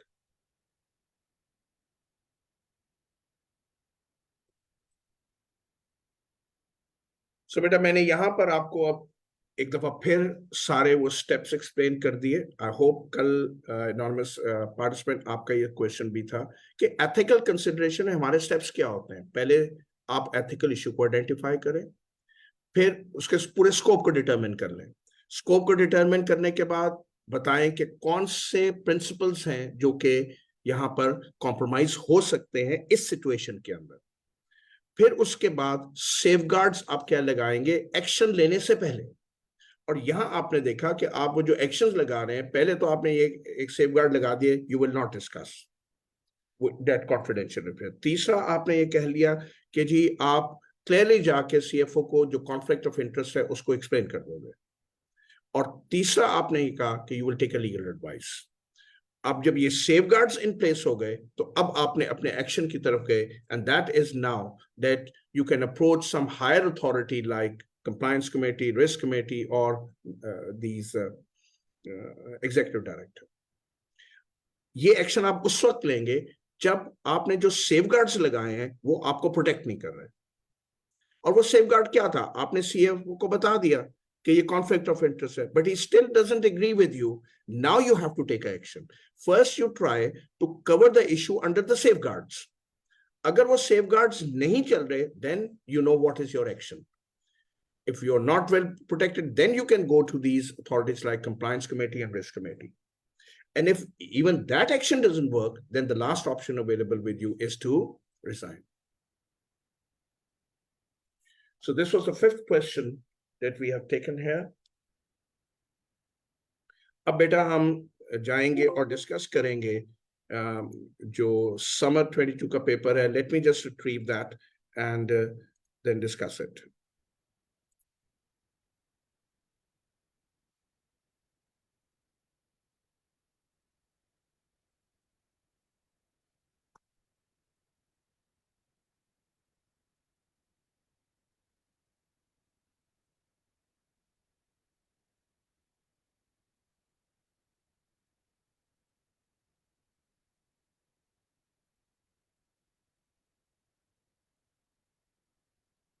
अब हम इस 722 का जो पेपर है इसमें कुछ सिलेक्टेड क्वेश्चंस लेंगे.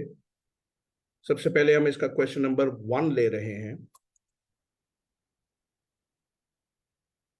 जो एचआर के चैप्टर में से था. अभी तक हमने इस सेशंस में एचआर का कोई क्वेश्चन ऐसा नहीं है सवाए इसके कि हमने जॉब डिजाइनिंग पर एक छोटा सा क्वेश्चन पार्ट किया था, लेकिन this is on the performance evaluation and other aspect. और इसमें जो पार्ट बी है that is on the leadership style of person discussed in this scenario.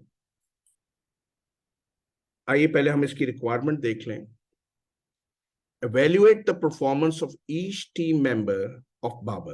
Now, Babar is that leader जिसके पास वो टीम है जिसका मैं लीडरशिप स्टाइल का भी जिक्र कर रहा था. Also just suggest improvements, if any, in the existing bonus scheme. तो बेटा यहां पर हमारे पास अब हम इसके क्वेश्चन पर जाते हैं, उसको क्वेश्चन को रिव्यू करते हैं. आइए देखते हैं. Elite Limited is engaged in manufacturing and selling single product Alpha. The sales section is led by Babar, who likes to involve his team in key decision making.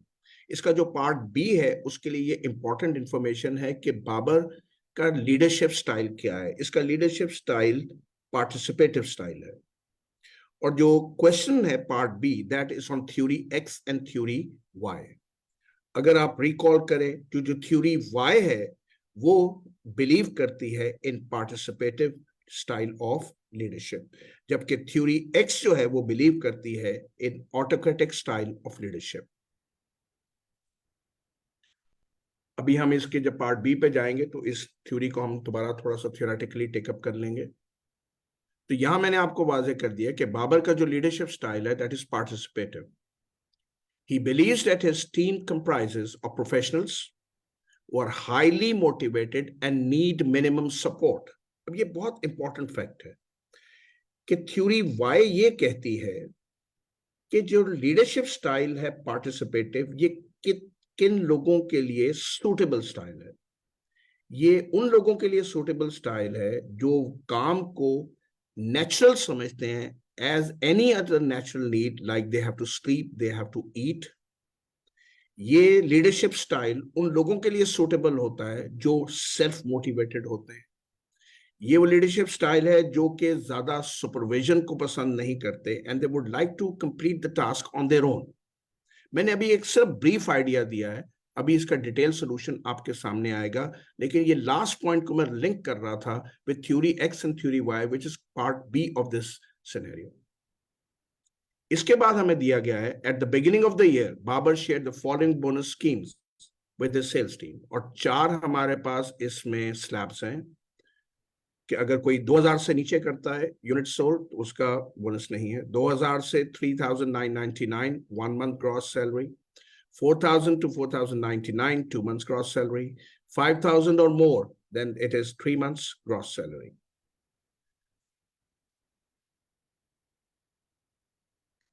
इसके बाद अब उनकी जो अचीवमेंट्स हैं वो हमें दे दी गई. तो Farheen she is a self motivated person. Important fact है हमारे सामने जो आगे हम यूज करेंगे परफॉर्मेंस एवेल्युएशन के बाद को. Self motivated and she sold 4500 units. अगर ऊपर आप स्लैब्स देखें तो ये थर्ड स्लैब में फॉल कर रही है जहां पर 2 months ग्रॉस सैलरी दी जाती है. Babar believes that Farheen could have met that level of target by utilizing lesser resources. वो सेल्फ मोटिवेटेड, लेकिन जो उसका लीडर है वो ये समझता है कि ये जो उसने टारगेट अचीव किया गुड इनफ, बोनस मिल सकता है उससे, लेकिन उसने जो रिसोर्सेस है उसको एफिशिएंटली यूज नहीं किया. अब यहां बड़ा वाजे है परफॉर्मेंस एवेल्युएशन में कि टारगेट यूज हो गया, टारगेट अचीव हो गया, लेकिन टारगेट के साथ हमने कोई रिसोर्स की यूटिलाइजेशन का जो पैरामीटर है, मैट्रिक्स है, वो नहीं लगाया हुआ। तो हमने जैसे क्वेश्चन अभी पढ़ा था, परफॉर्मेंस को वैल्यूएट करना है और हमने सजेस्ट करना है कि हम इस बोनस स्कीम को कहां पर बेहतर कर सकते हैं।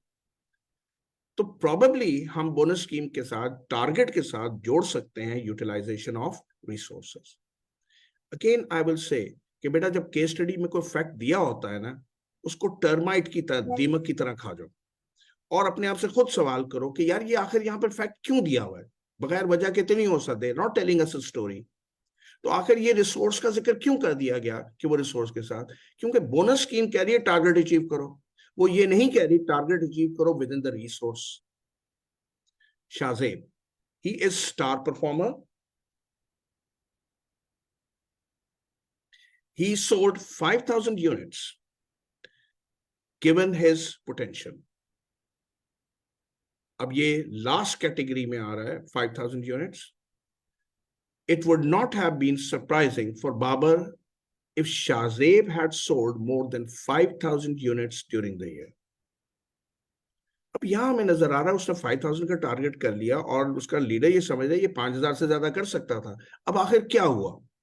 शाहजेब को पता है कि उसको बोनस मिल जाएगा एट 5,000। वो चाहे 5,000 के बाद 6,000 भी कर ले तो उसका जो बोनस है वो 3 months ग्रॉस सैलरी है। So naturally he is not committed to that. He knows कि एक्सेस यूनिट के लिए उसके पास कोई भी बेनिफिट एडिशनल अवेलेबल नहीं है। Now Kinsa, she has methodical approach. She sold 2,000 units during the year. There was an opportunity for her to capture a large potential client. However, she failed to capitalize on it in a fear that failure to capture that client may also affect the performance in meeting the minimum target.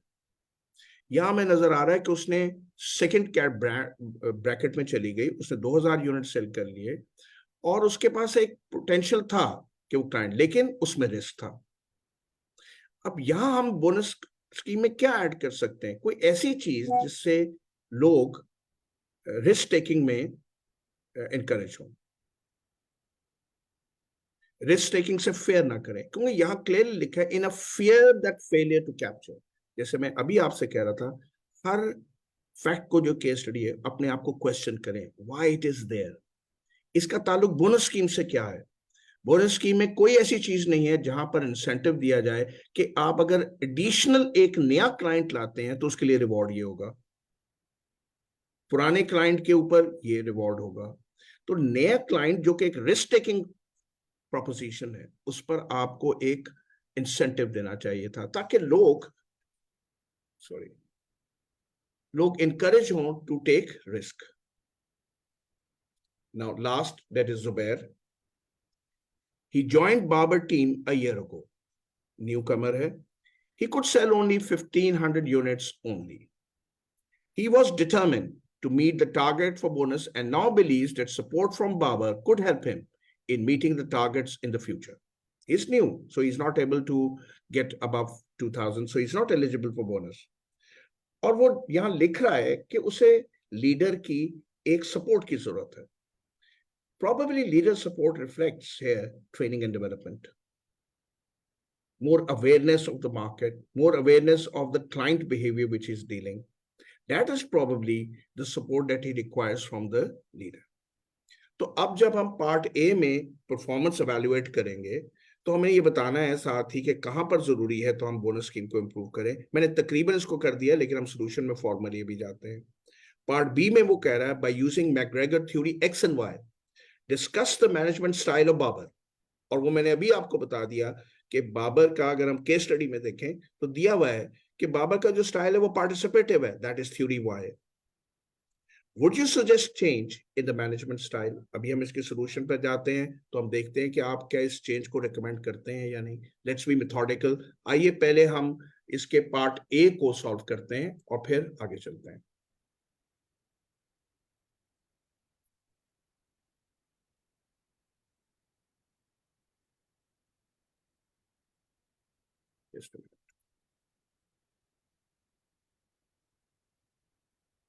Okay now आइए पहले फहीम को देख लेते हैं। पहले तो उसकी performance को स्टेट कर दीजिए, और ये ख्याल रखना है कि जब हम यहाँ पर उसको स्टेट कर पहले आपके जो लेफ्ट हैंड साइड पे हमने उसको परफॉर्मेंस को रिप्रोड्यूस किया। You don't need to do that, you even if you want to do it, just sum it up in your own words.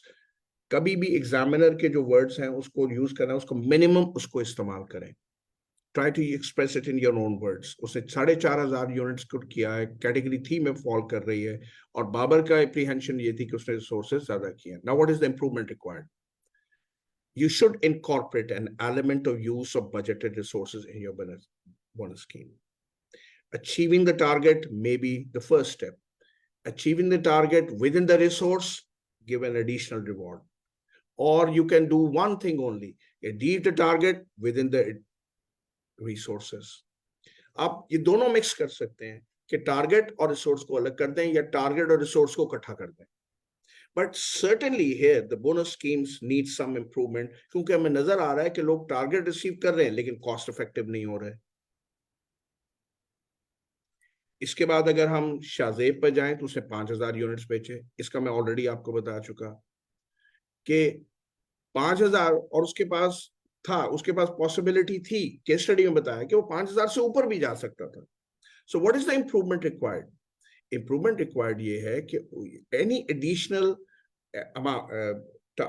जो है, जो भी लास्ट स्लैब है उसमें कोई इससे एक्सीड करता है, तो जितने भी यूनिट एक्सीड कर रहे हैं उस पे प्रोपोर्शनेट बेसिस पे उसका रिवॉर्ड होना चाहिए, ताकि लोग अपने बजट से ऊपर जाएं, और जो भी वो बजट से ऊपर जाते हैं उसके लिए उनके पास कोई एडिशनल एक रिवॉर्ड होना चाहिए। फिर किन्जा 2000, और उसने रिस्क नहीं लिया था, और यहां पर हम ये कह रहे हैं कि एक एलिमेंट ऑफ ऐड कर दें कि आप कोई एक की कस्टमर को लेकर आते हैं, या आप एक नया कस्टमर को लेकर आते हैं, तो उसको इनकरेज करें, उस एफर्ट को, लोगों को रिस्क टेकिंग के लिए इनकरेज करें, और अपनी बोनस स्कीम में उस रिस्क टेकिंग के एलिमेंट के रिवॉर्ड को लेकर आए। Then you have Zubair 1,500 unit, और मैंने बताया कि उसमें उसने न्यू कमर है, और वो एक्सपेक्ट कर रहा है कि जो उसका लीडर है वो उसको सपोर्ट देगा, and that is in the form of orientation sessions, training sessions, guidance, particularly from the salespeople, to understand the behavior of the market, to understand the behavior of the customer. He requires some training and development in that area. तो this is not exactly the bonus scheme. उससे बाहर निकलकर हम recommend कर रहे हैं कि जो लोग बोनसेस को अचीव ना कर सके उनके लिए एक ट्रेनिंग प्रोग्राम हो, how to improve their performance, because here they reflect a performance gap. अब आ जाइए पार्ट बी की तरफ। पार्ट बी में you have theory X and theory Y. तो पहली चीज तो हमने आइडेंटिफाई कर दी कि जो शख्स है बाबर, उसका लीडरशिप स्टाइल क्या है, और हमने आइडेंटिफाई कर दिया कि उसका जो लीडरशिप स्टाइल है that is participative style of management, जो कि फॉल करता है अंडर थ्योरी वाई। अब थ्योरी वाई क्या चीज अज्यूम करती है? अब ये बड़ा आसान है कि थ्योरी एक्स क्या है। थ्योरी वाई को जस्ट हम अगर सिंपली रिवर्स कर दें तो you will have theory x. आइए देखें। थ्योरी वाई का पहली असम्पशन ये है कि ये वो लोग होते हैं जो काम को बिल्कुल नेचुरल लेते हैं, जबकि थ्योरी एक्स में वो लोग होते हैं जो काम को पसंद नहीं करते। थ्योरी वाई के लोग काम को बिल्कुल नेचुरल समझते हैं, as they have to eat, as they have to sleep, as they have to rest. They think work is a very natural thing and they have to work. Theory Y में जो लोग हैं, अगर आप इसके second point को देखें, तो दे have self-direction, they have self-control, and they can work without constant supervision. और केस स्टडी के अंदर बिल्कुल सही दिया हुआ, लिखा हुआ है, उसमें दिया हुआ कि यहां पर कि वो उनको अलाउ करता है कि वो अपना काम खुद करें। तो थ्योरी वाई के जो लोग हैं वो हैं जो कि सुपरविजन को ज्यादा पसंद नहीं करते, उनमें सेल्फ डायरेक्शन होती है, सेल्फ कंट्रोल होती है। देन थ्योरी वाई के जो लोग हैं, इनकी जो कमिटमेंट है उस वक्त ज्यादा स्ट्रेंथन होती है when their performance is related to the job rewards. and there are rewards attached to their performance. जबकि थ्योरी एक्स के अंदर जो लोग हैं, एक तो उनमें सेल्फ डायरेक्शन नहीं होती, वो कांस्टेंट चाहते हैं कि उनके सर के ऊपर एक ऑटोक्रेटिक लीडर बैठा हो जो उनको बताता रहे what next, what to do. उनमें सेल्फ कंट्रोल या सेल्फ डायरेक्शन नहीं होती, and they want supervision all the time. और थ्योरी वाई के अगेंस्ट ये वो लोग हैं जो कैरेट और स्टिक में बिलीव करते हैं. लेकिन थ्योरी वाई के जो लोग हैं, इनकी जो स्ट्रेंथ है वो इंडिविजुअल कमिटमेंट. वो क्या है कि ऑर्गेनाइजेशन जो ऑब्जेक्टिव्स हैं उनको लिंक कर दिया जाए विद रिवॉर्ड्स.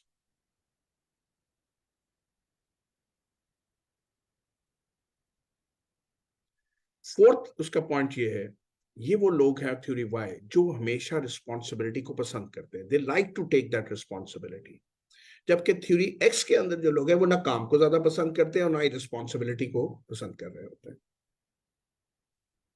तो बेटा मैंने यहां पर सरसरी थ्योरी वाई के जो लोग हैं उनका बता दिया. तो आप इसको रिवर्स कर लें. That is the feature of people under theory x. अब मैकग्रेगर की थ्योरी ये कहती है कि आपको अपने लीडरशिप स्टाइल को लोगों के साथ मैच करना है. If you are participative, you are participative because आपके नीचे जो सबऑर्डिनेशन है वो इस किस्म की, जैसे आपके सामने इस वक्त स्क्रीन पे पेयर हो रही है, तो आप कंफर्टेबल रहेंगे. लेकिन अगर यहीं पर इन लोगों के साथ जो आपके सामने स्क्रीन पर है, वो लोग जिनके लिए काम नेचुरल है, जो खुद काम करना चाहते हैं, जो सुपरविजन को पसंद नहीं करते, जो रिस्पॉन्सिबिलिटी लेने के लिए तैयार है, उनके ऊपर अगर एक ऑटोक्रेटिक लीडर बना दोगे तो एक कॉन्फ्लिक्ट खड़ा हो जाएगा लीडरशिप स्टाइल का. सो जो मैकग्रेगर की थ्योरी है वो ये कहती है कि आपका जो लीडरशिप स्टाइल है it must match with the subordination style. Participative leader कब कंफर्टेबल होगा, इसी तरह जो ऑटोक्रेटिक लीडर है वो कब कंफर्टेबल होगा, वो उसके साथ कंफर्टेबल होगा वो लोग जो फॉल कर रहे हैं अंडर थ्योरी एक्स. अब इस सवाल का दूसरा हिस्सा ये था कि would you like to change the style. The answer is certainly no. देखिए पहली बात तो केस स्टडी के अंदर हर जो 4 एम्प्लॉय दिए गए बेटा, उन चारों में कहीं नहीं लिखा कि they lack motivation. All of them seem to be motivated. All of them seem to be working on their own. तो probably चारों का जो स्टाइल हमें फैक्ट्स दिए गए हैं केस स्टडी में, वो सारे ऐसे हैं जहां हमें पता चल रहा है कि वो थ्योरी वाई के अंदर फॉल कर रहे हैं. अगर मैं यहां पर रिलेट करूं तो फहीन को देखिए,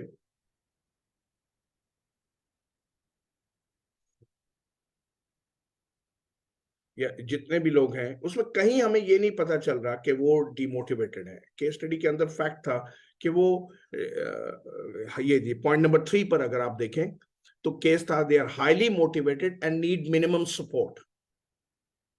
तो इसमें सारे टीम मेंबर्स को उसने कवर कर लिया इस जुमले में कि वो सारे मोटिवेटेड में. तो यहां लीडरशिप स्टाइल चेंज करना जो है वो अप्रोप्रिएट नहीं होगा. So certainly the answer to this is no. So this was the first question that I want to discuss from summer 2022 paper.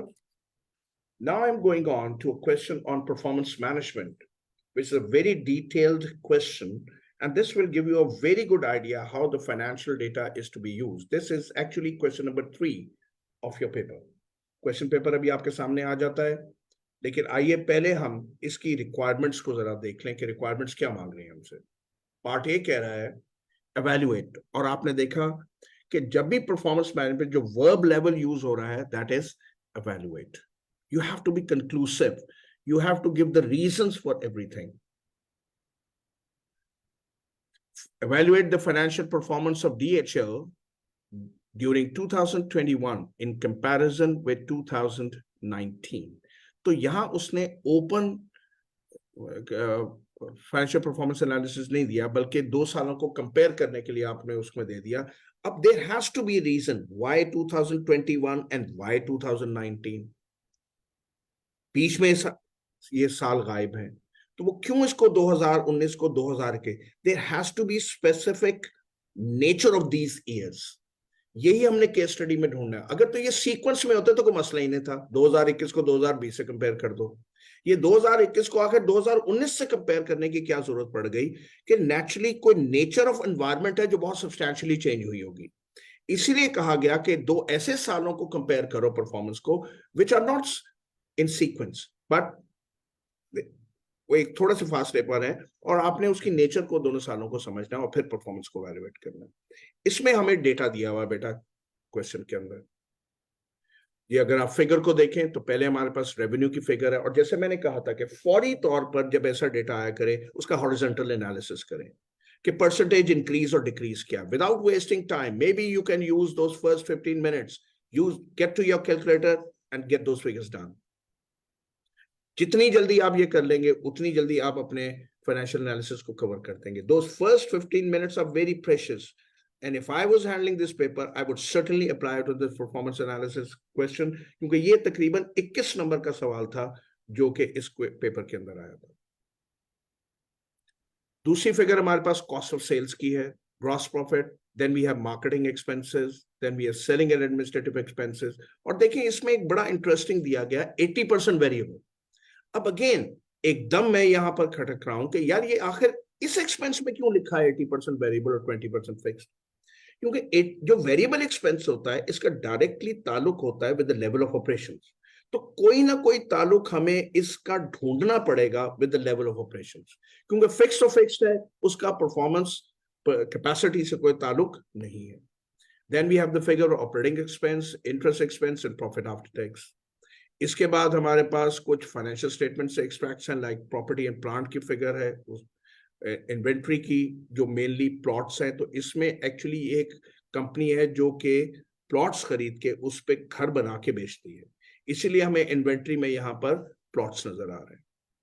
Then it has taken certain bank loans, then it has share capital figure, then retained earnings. फिर end में हमारे पास data आ रहा है number of houses sold, number of plots held in inventory. जो ऊपर आप इन्वेंट्री देख रहे हैं वो इन प्लॉट्स की वैल्यू है, और उसके आखिर में आपको दी गई है कंपेटिटर्स की एवरेज प्राइस। अब जब कंपेटिटर्स की एवरेज प्राइस दे दी गई है तो बड़ा फितरी अमल है कि हमें फौरी तौर पर अपनी प्राइस को डिटरमिन करना, और वो हम किस तरह डिटरमिन कर सकते हैं? अगर मैं यहां पर इस सेल्स रेवेन्यू को डिवाइड कर दूं with the number of homes, तो I can find out what is my selling price. So it's so easy. यहाँ पर मेरी selling price जो है वो 100 आ रही। So my selling price as compared to competitor price is slightly above. It is 100 as compared to competitor's average price that is 80. अब देखते हैं हम इसको कैसे utilize करते हैं, लेकिन there has to be reason why competitor's average selling price is given. Naturally, I am supposed to just compare it with my own because we have to evaluate our performance. अब आइए इसके बाद हम जरा case study को review कर लेते हैं।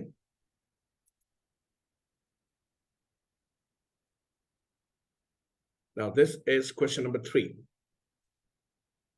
Dream Home Limited property developer has strong reputation for constructing luxurious homes at prime locations for Greenland. DHL's niche market comprises of affluent customers who seek state-of-art homes. और ये बड़ी important information है कि अभी आपने देखा कि हमारी प्राइस 100 है as compare to 80 by the competitors. So probably हमारी जो मार्केट है नीश मार्केट, उसके लिए ये प्राइस आइडियल है। और नीश मार्केट में याद रखिए कस्टमर प्रोडक्ट की क्वालिटी को उसकी प्राइस से डिटरमिन करता है। उसकी क्वालिटी प्राइस पे, अगर हम इसको प्राइस को नीचे ले आएंगे तो शायद the image of the product, the quality of the product image will be disturbed. Second paragraph. As per DHL's policy, the homes are constructed and handed over to the customers within a promised time of 12 months. This also gives DHL a competitive advantage over its competitors, who usually take 18 to 24 months to construct the similar homes. Important information है कि competitive advantage की basis क्या है। Third paragraph. Greenland faced recession in the last year. However, during the current year, 2021, termed as recovery period by economists. The demand for home has increased by an estimate 25% for 2019 pre-recession period. तो अब आपको पता चल गया कि ये 2 साल जो आपस में 1 साल के फासले पर हैं, इनको क्यों लिया गया? एक है प्री रिसेशन पीरियड और एक है रिकवरी पीरियड. तो एक्चुअली अब हम कंपेयर कर रहे हैं 2 सालों को, जो एक में रिकवरी शो हो रही है और एक वो है जो रिसेशन से पहले है. The extracts of financial state performance of DHL 2019 and 21 are given. During the period of recession, the board of DHL made some aggressive decisions, including acquiring 2,500 plots when the prices of plots went down by almost 40%. एक important feature, आखिर वो inventory क्यों built up हुई है? वो inventory इसलिए built up हुई कि रिसेशन में प्लॉट्स की प्राइस नीचे गई और बोर्ड ऑफ डायरेक्टर्स ने एक aggressive investment policy strategy use करते हुए उन मार्केट में जहां 40% प्राइसेस गिरी हुई हैं, उन्होंने 2,500 प्लॉट्स को खरीद लिया. The acquisition was financed through bank loan. अगर आप इसके फिगर्स को देखें बेटा, तो जरा देखिए यहां पर बैंक लोन को. हियर इट इज, जहां पर इस वक्त कर्सर है मेरा. तो अगर आप यहां देखें तो जो बैंक लोन की फिगर है वो 18,000 से बढ़कर चली गई है टू 40,000. और हमें रीजन समझ आ रहा है कि ये डेट फाइनेंसिंग में इंक्रीज क्यों हुआ. डेट में इंक्रीज ये हुआ कि कंपनी ने इस वक्त एक एग्रेसिव स्ट्रेटेजी यूज की और जब प्राइसेस गिरी हुई थी बाय 40%, उसने उस प्लॉट्स में इन्वेस्ट किया. तो आपको ये भी पता चल गया कि ऊपर जो इन्वेंट्री की फिगर है उसमें इजाफे की वजह क्या है. उसमें इजाफे की वजह यह है कि कंपनी ने इन्वेस्ट किया heavily in those plots.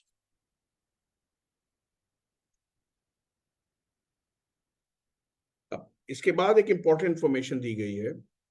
The acquisition was financed through bank loans under a covenant, under a clause, under a condition. Convent means a condition that the entire loan will be immediately repayable if the gearing level, that is debt divided by debt plus equity, at book value exceeds 65% at any time. Now this is very logical. जैसे मुझे ये information मिली, मुझे पता चल गया कि मैंने अपने इस फाइनेंशियल डेटा से गेयरिंग रेशो कैलकुलेट करनी है और मैंने ये देखना है कि इस वक्त मैं इस 65 डेट 35 इक्विटी, 65-35 की रेशो है डेट और इक्विटी. तो मैं इस गेयरिंग रेशो से कितने दूर हूं? इस वक्त टोटल कैपिटल जो है उसमें टोटल जो कैपिटल एम्प्लॉयड है उसमें से 65% मेरा डेट. मैंने ये अपनी गेयरिंग रेशो कैलकुलेट करनी और ये देखना है कि मैं इस रेशो से कितना. क्यों? जैसे ये 65% हुआ, उसमें लिखा the bank will call back the loan.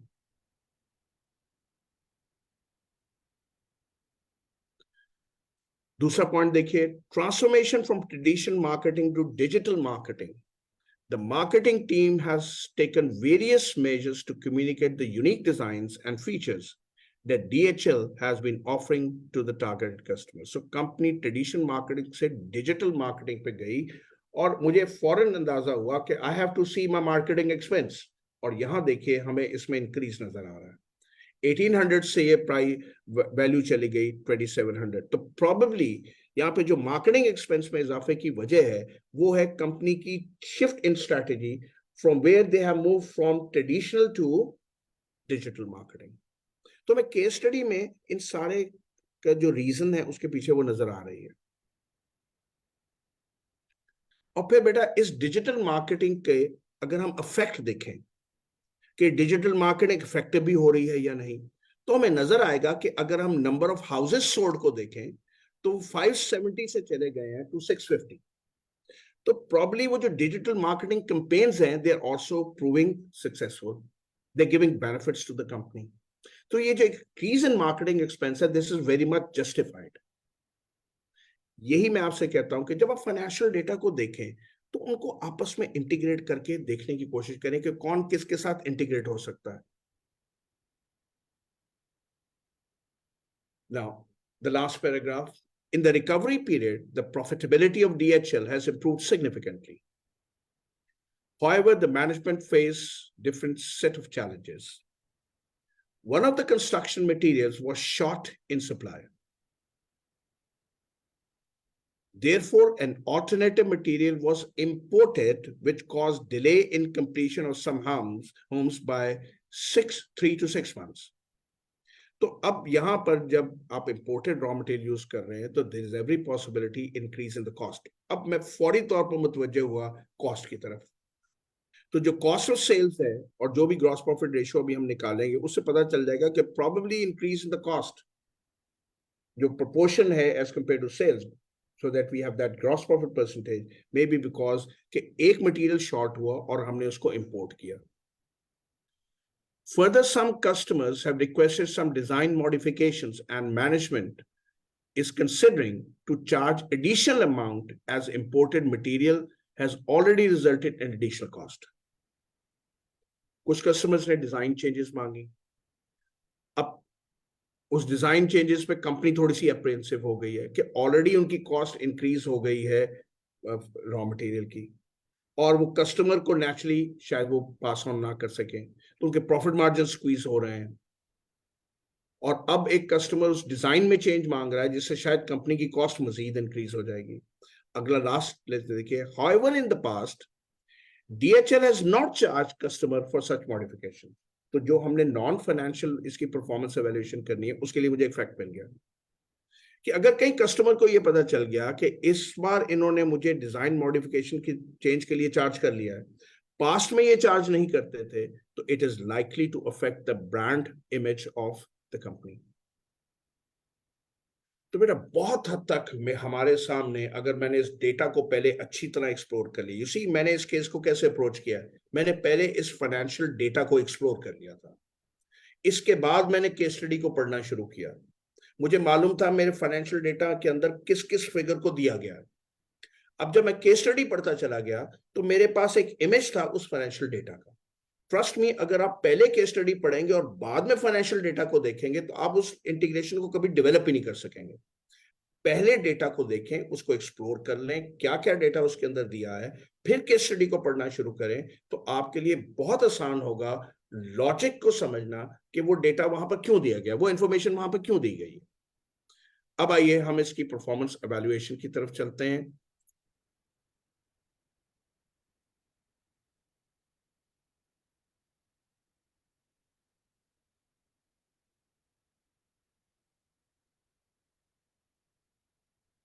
Sorry,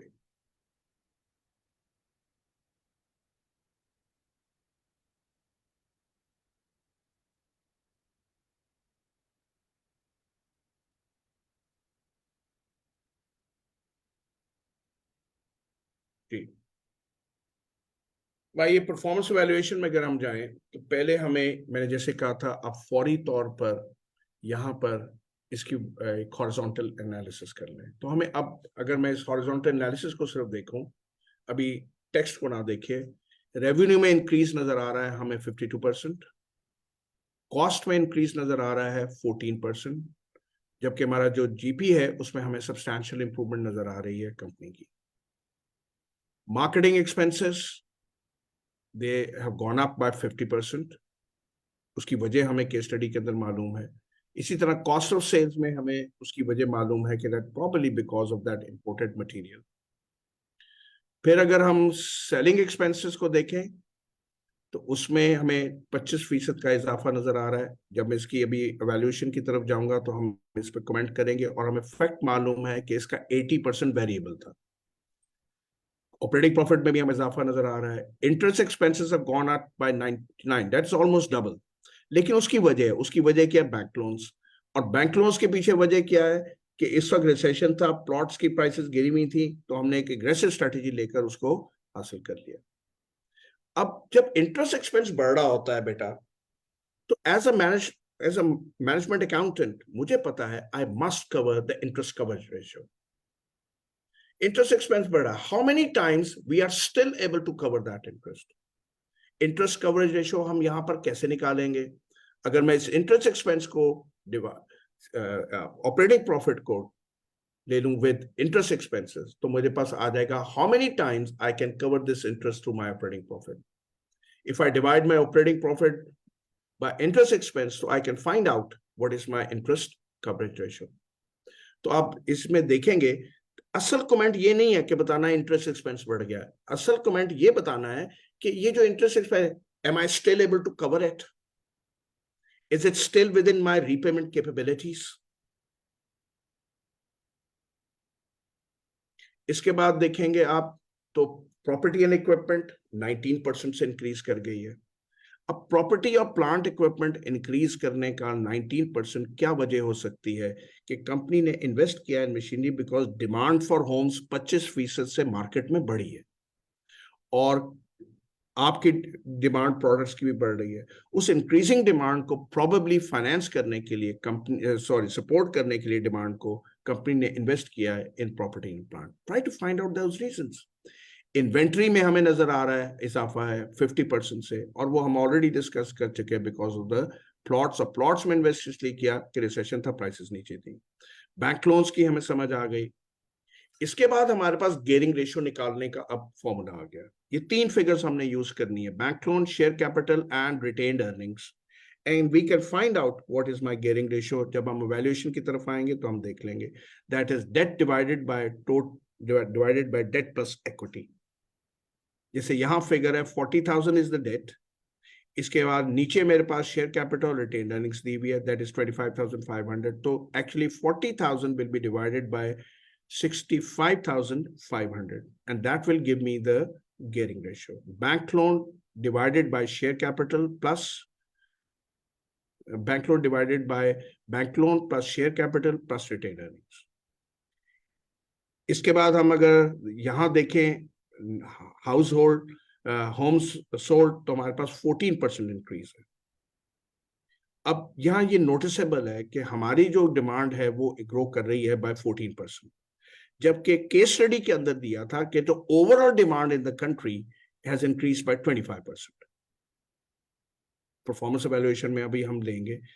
अब इसको एकदम नेगेटिव ना करते हैं because we are selling to a very exclusive segment of the market who want state of art homes. वहां तो 25% टोटल होम इंडस्ट्री की डिमांड बढ़ी है ना, तो जो नीश मार्केट होती है उसकी डिमांड इतनी तेजी से नहीं ग्रो करती। अब ये मैनेजमेंट पर है कि उस 14% को वो एक्सेप्ट करती है या नहीं करती। इसके बाद आपके पास number of plots held in inventory है that has gone up by 140%। अब आ जाइए हम यहां से इसका परफॉर्मेंस वैल्यूएशन कहते हैं। इसी तरह आई विल से कि सब हेडिंग्स बनाए रेवेन्यू के। तो रेवेन्यू में आप देख रहे हैं कि आपके पास जो रेवेन्यू में इंक्रीज है वो 52% है over the pre recession period. अब हमारी जो डिमांड है वो इंक्रीज हुई है बट 25%, और हमारी जो सेलिंग प्राइस में इंक्रीज है वो 33% है। अब ये 33% हमने सेलिंग प्राइस बेटा कैसे निकाली है? मैंने आपको कहा था कि सेलिंग प्राइस के लिए आप इस सेल्स रेवेन्यू को डिवाइड कीजिए विद नंबर ऑफ होम्स, तो आपके पास सेलिंग प्राइस आ जाएगी 42,750 divided by 570 will give you the selling price in 2019। और इसी तरह आप 2021 की सेलिंग प्राइस निकालेंगे which will be 65,000 divided by the number of homes that is 650। यहां पर बड़ी सिंपल है, it is 100 rupees। तो जब आप ये कैलकुलेशंस कर चुकेंगे तो आपको नजर आएगा कि इस सेलिंग प्राइस में जो इजाफा है दैट इज 33%। तो प्रॉब्ली हमें जो सेल्स रेवेन्यू में इजाफा नजर आ रहा है उसकी वजह दोनों है, एक तो नंबर ऑफ होम्स बढ़े हैं, दूसरी हमारी सेलिंग प्राइस इंक्रीज हुई है। अब ये जो इंक्रीज इन नंबर होम्स है रेवेन्यू है उसकी वजह क्या है? Successful marketing campaigns.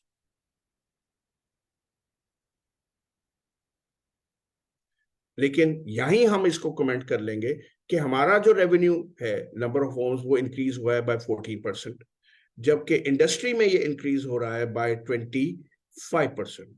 तो अब ये मैनेजमेंट पर है कि वो इस 14% से सेटिस्फाइड है या नहीं है। उसे होना चाहिए क्योंकि we are selling to a niche market, और नीश मार्केट की डिमांड उस तेजी से नहीं ग्रो करती। Then we have cost of sales. तो मैं कॉस्ट ऑफ सेल्स को देखो तो there is increase of 14%।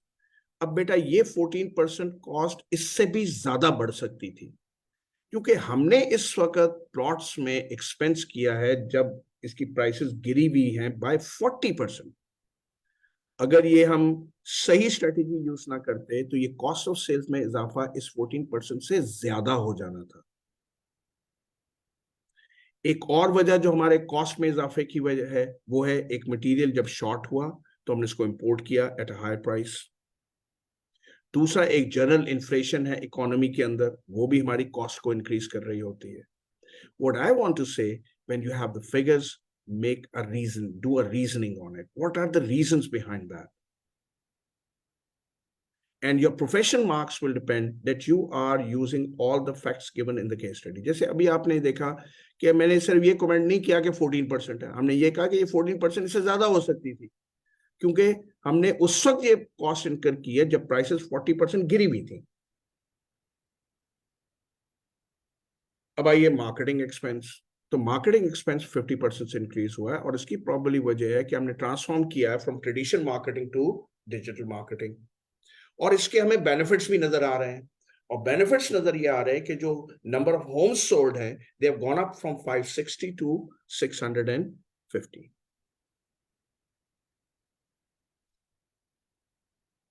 Then we have selling and administrative expenses. अब इसमें वो हमें परसेंटेज दी हुई की कि भाई 80% वेरिएबल है, 20% फिक्स्ड है। अब देखना यहां पर ये है कि जो हमारा एडमिनिस्ट्रेटिव एक्सपेंस में इंक्रीज है दैट इज बाय 25%, जबकि हमारा रेवेन्यू में इंक्रीज है only by 14%। If it is a variable expense, the variable expense must change in proportionate to the revenue, must change in proportionate to the activity. हमें यहां पर इसमें compatibility नजर नहीं आ रही। कॉस्ट, वेरिएबल कॉस्ट में इजाफा तकरीबन 25% है, जबकि जो एक्सपेंस है उसमें 25% है, जबकि जो रेवेन्यू में इजाफा है वो ओनली 14%। तो प्रॉबेबली हमें यहाँ पर कोई इनएफिशिएंसी नजर आ रही है, या फिर कोई कॉस्ट है जो इन्फ्लेशन की वजह से इंक्रीज हुआ है। We have to dig in, इस यहाँ हमारे पास sufficient data, but we have to dig in to find out कि वो क्या है। मेन थिंग क्या है, हम इस पे कमेंट करें कि जो वेरिएबल एक्सपेंस है वो उस प्रोपोर्शन से इंक्रीज नहीं कर रहा जिस प्रोपोर्शन से हमारी एक्टिविटी इंक्रीज कर रही है। एक्टिविटी इंक्रीज हुई बाय 14%, सो यहां पर उसमें प्रोपोर्शनेट इंक्रीज होना चाहिए था। Then the interest expense. अब मैंने कहा था यहाँ इंटरेस्ट कवरेज निकालनी है, तो इंटरेस्ट कवरेज का मैंने आपको बता भी दिया कैसे आपने करना है। तो हमारी जो इंटरेस्ट कवरेज रेशियो है वो इंक्रीज हो गई from 6.7 times to 8.4 times. Interest coverage हमने किस तरीके से निकाला है, हमने यहाँ पर हमने ऑपरेटिंग प्रॉफिट को डिवाइड किया है बाय इंटरेस्ट। यहाँ भी ऑपरेटिंग प्रॉफिट को हमने डिवाइड किया है बाय इंटरेस्ट। तो अगर मैं यहाँ रेशियो निकालूं तो इट इज 6.7 टाइम्स। ऑल्दो मेरा इंटरेस्ट एक्सपेंस इंक्रीज हुआ है, लेकिन मेरी इंटरेस्ट कवरेज रेशियो बेहतर हुई है 6.7 से 8.4 टाइम्स। और इसकी वजह क्या है बेटा? इसकी वजह है improvement in your operating profit. वो जो ऑपरेटिंग प्रॉफिट में है वो हमें सफिशिएंट मार्जिन दे रहा है to cover even the additional interest expense. So it is very much justified that we increase this additional interest cost. Then we have property and plant which have gone up by 19%. और ये हमने property plant इसलिए किया कि हमारे पास जहन में था कि मार्केट ग्रो कर रही है by 25% and we need to invest in this property to meet that increasing demand. इसके बाद इन्वेंटरी है वो 50% से इंक्रीज हुई है, वो भी हमने भी बताया। अब ये इन्वेंट्री पे थोड़ा सा हम कमेंट कर सकते हैं। देखिए, अगर मैं इस इन्वेंट्री को डिवाइड कर दूं बाय नंबर ऑफ होम्स, अगर मैं इसी कैपेसिटी पे जाता हूं तो ये जो इन्वेंट्री है ये मेरे आगे 3.7 तकरीबन 4 सालों के लिए काफी है। अगर रिसेशन पीरियड जैसे ये रिकवरी पीरियड है, इसमें ये प्राइसेस ऊपर भी चली जाती हैं, तो मुझे ये इन्वेंट्री जो मैं होल्ड कर रहा हूं वो 4 सालों के लिए काफी है and it will help me in controlling the cost.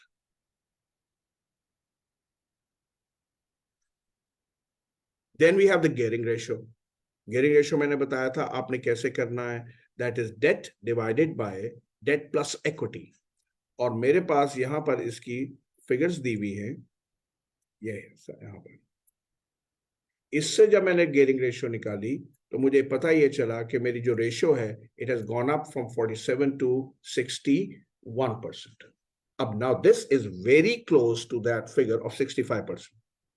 Case study में दिया था कि जिस वक्त भी ये गियरिंग रेशियो 65, the banks will immediately call back all their loans. So it's very, very close to that 65%. तो अब यहां पर हमने इसकी पॉसिबिलिटीज को देखना है.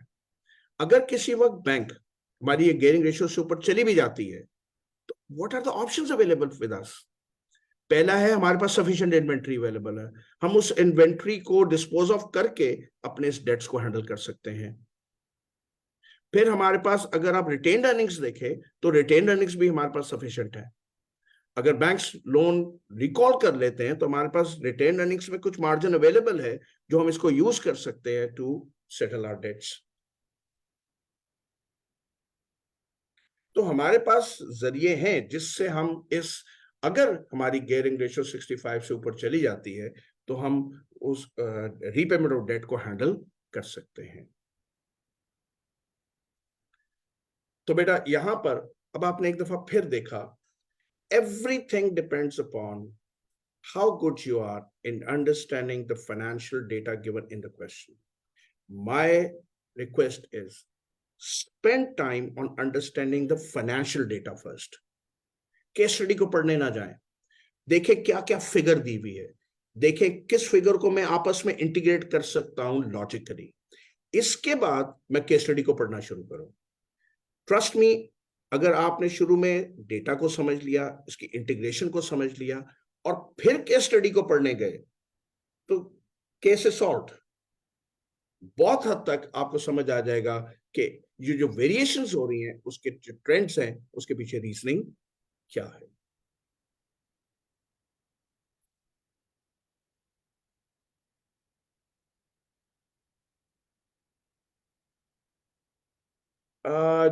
जी बेटा, मेरे ख्याल में नॉन पार्टिसिपेंट जो आपका है, I would like to go for a question which carries very heavy marks first, because that is at stake. If this question is for 22 marks, 21 marks, तो I would like to go for it straight away. और दूसरा, आपने देखा कोई ऐसा complex इसके अंदर concept नहीं होता.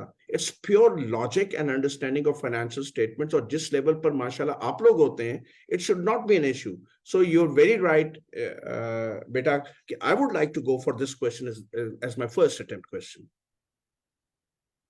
But don't overdo it, because 22 minutes, that's almost about, we know about, we have almost about, I think, 30 minutes or so to solve this question.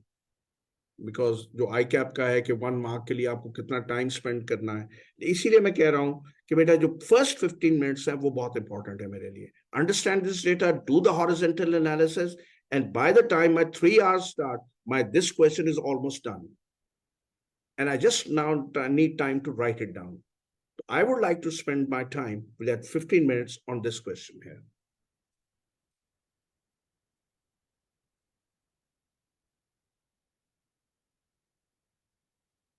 अब आइए इसके नॉन फाइनेंशियल परफॉर्म के जो इंडिकेटर्स हैं उन पर आ जाइए. पहला जो हमारे पास नजर आ रहा है कि जो मैनेजमेंट है वो बहुत एफिशिएंट थी. उसने एक्सटर्नल एनवायरनमेंट को रियलाइज किया, और रियलाइज करने के बाद जिस वक्त प्राइसेस गिरी हुई थी, उसने उस 40% रिसेशन थे उस पर उसको एक्वायर कर लिया. और हमने ये भी देख लिया कि जो उसने इन्वेंट्री कैरी की है ये अगले 4 सालों के लिए काफी है. तो पहला जो non financial, that is the efficient team at the managerial level who has taken a very right decision, and also the decision of moving from traditional marketing to digital marketing, as we can see. तो पहला factor हमें non financial factor नजर आ रहा है, that is an efficient senior management decision making. दूसरा हमें नजर आ रहा है, that is timely completion. Non financial, उसमें यह कि हम 12 महीनों में देते हैं प्रोजेक्ट्स वापस करते हैं, लेकिन रिसेंटली हमारे प्रोजेक्ट में कुछ डिले नजर आ रहा है. और वो डिले किस वजह से है? Because the shortage of material. So management को बहुत सीरियसली देखना चाहिए कि वो किस तरह सप्लाई अरेंजमेंट्स को बेहतर कर सकते हैं, अपने लीड टाइम्स को कट शॉर्ट कर सकते हैं, और अपने इस ब्रांड इमेज के का जो फीचर है दैट डिलीवरी इन 12 मंथ्स उसको मेंटेन कर सकते हैं। देन DHL अपने आप को प्रीमियम ब्रांड के तौर पर प्रोजेक्ट कर रहा है।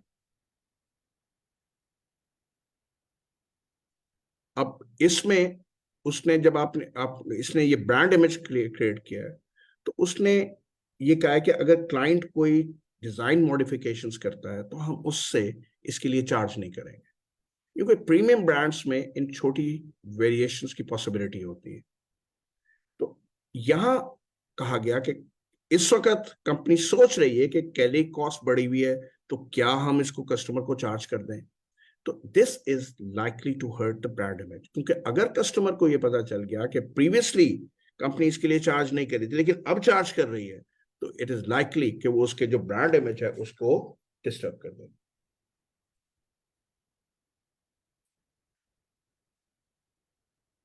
Then, so these are the three non-financial aspects that we have covered in this case.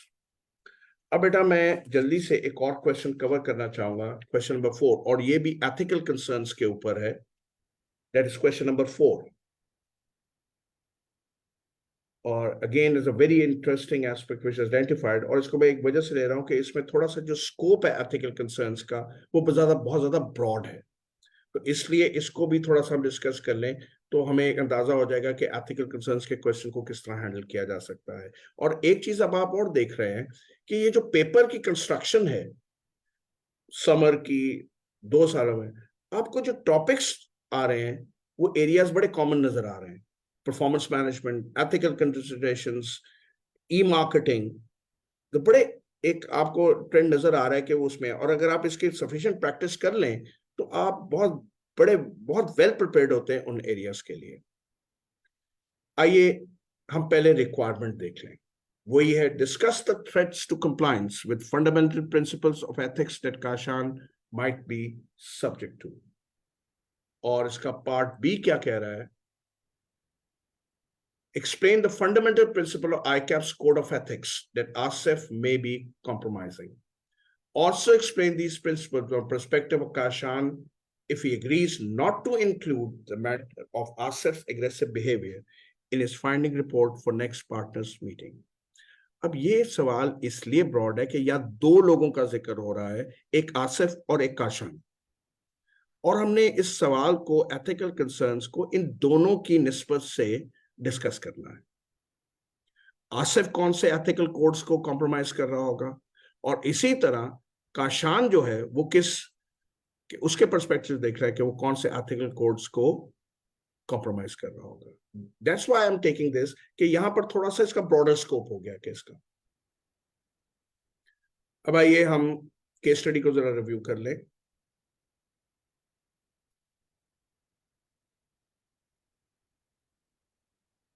This is question number 4 of the paper. Kashan FCA has recently retired as CEO from Falcon Private Limited, having reputation for good business practices. तो जहां से वो शख्स आ रहा है वो company known है for good business practices. Falcon Limited has been tax client of Epitome Consultants for over 10 years. अब इंटरेस्टिंगली यहाँ पर एक और कंपनी का जो कंसल्टेंट है, टैक्स कंसल्टेंट, उनका जिक्र कर दिया गया कि जो कंपनी जहां से वो सीईओ के तौर पर रिटायर हुआ उसका टैक्स कंसल्टेंट एपिटोम था। The senior tax partners at Epitome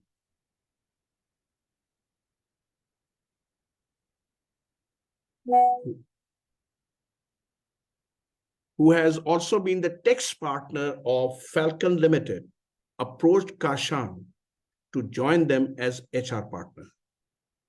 अब वो जो रिटायर हो गया तो वो जो सीनियर पार्टनर है उस कंसल्टेंट का, उसने उसको अप्रोच किया कि आप आए और हमारे पास ज्वाइन कर लें as HR partner, and also proactively supported his appointment. ये बड़ा इंपॉर्टेंट पॉइंट है जो आगे जाकर उसको इन्फ्लुएंस कर सकता है उसकी डिसीजन मेकिंग पे, कि एक शख्स जो उसको लेकर आ रहा है वो अब उसको सपोर्ट भी कर रहा है to bring in the company.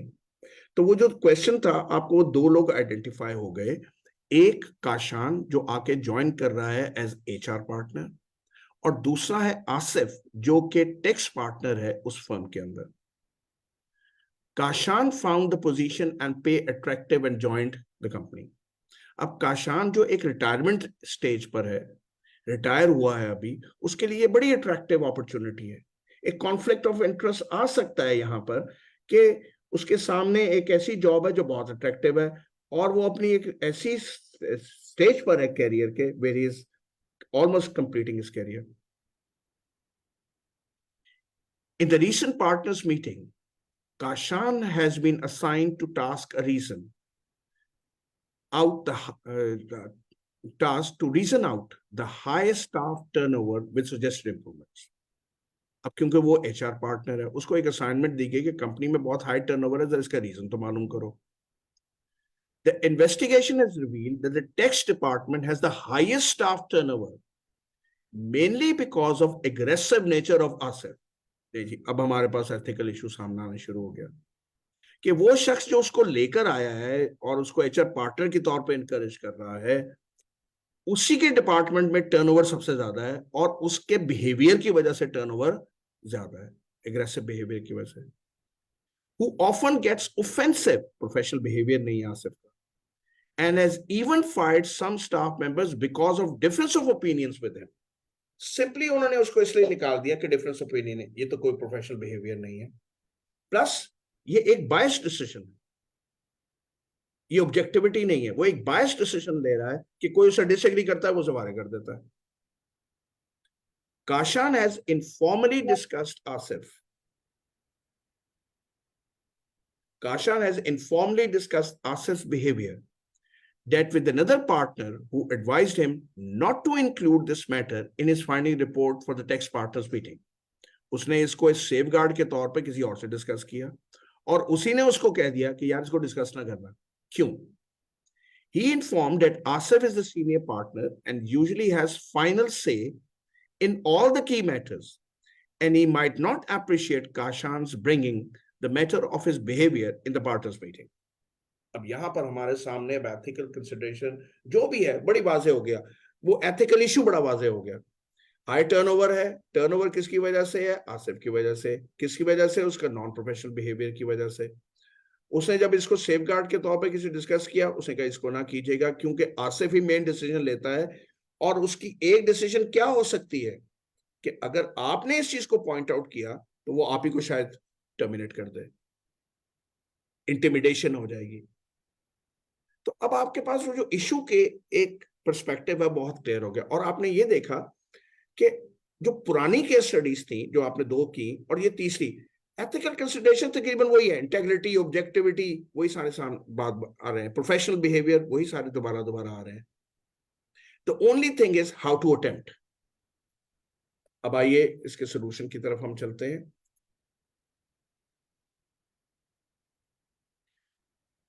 तो यहां पर पहला क्वेश्चन क्या कर रहा है? Discuss the threats to the compliance. अभी उसने प्रिंसिपल्स का नहीं पूछा, उसने पूछा threats to the compliance with fundamental principle, वो क्या है? तो पहला थ्रेट क्या है? सेल्फ इंटरेस्ट का थ्रेट। वो सेल्फ इंटरेस्ट का थ्रेट क्या है? वो रिटायरमेंट स्टेज से आ रहा है, और उसको जॉब भी बड़ी अट्रैक्टिव मिली है, तो अगर वो आसिफ के अगेंस्ट ही करता है तो हो सकता है वो उसके अगेंस्ट को एक डिसीजन ले ले, और वो उसको डिस्करेज कर सकता है। ये जो चीज है ये उसको डिस्करेज कर सकती है कि वो एक रैशनल डिसीजन ना ले। तो पहला जो थ्रेट है वो थ्रेट है सेल्फ इंटरेस्ट का, और ये जो थ्रेट है बेटा ये उसको फोर्स करेगा कि वो किसी प्रिंसिपल को कॉम्प्रोमाइज कर दे। तो एक स्टेप और आगे हम चले गए थे कंसर्न में, there has to be a threat, and that threat will force us to act against a principle. दूसरा जो यहाँ पर इंटरेस्ट हमें आ रहा है वो है फेमिलियरिटी थ्रेट, और वो फेमिलियरिटी थ्रेट क्या है?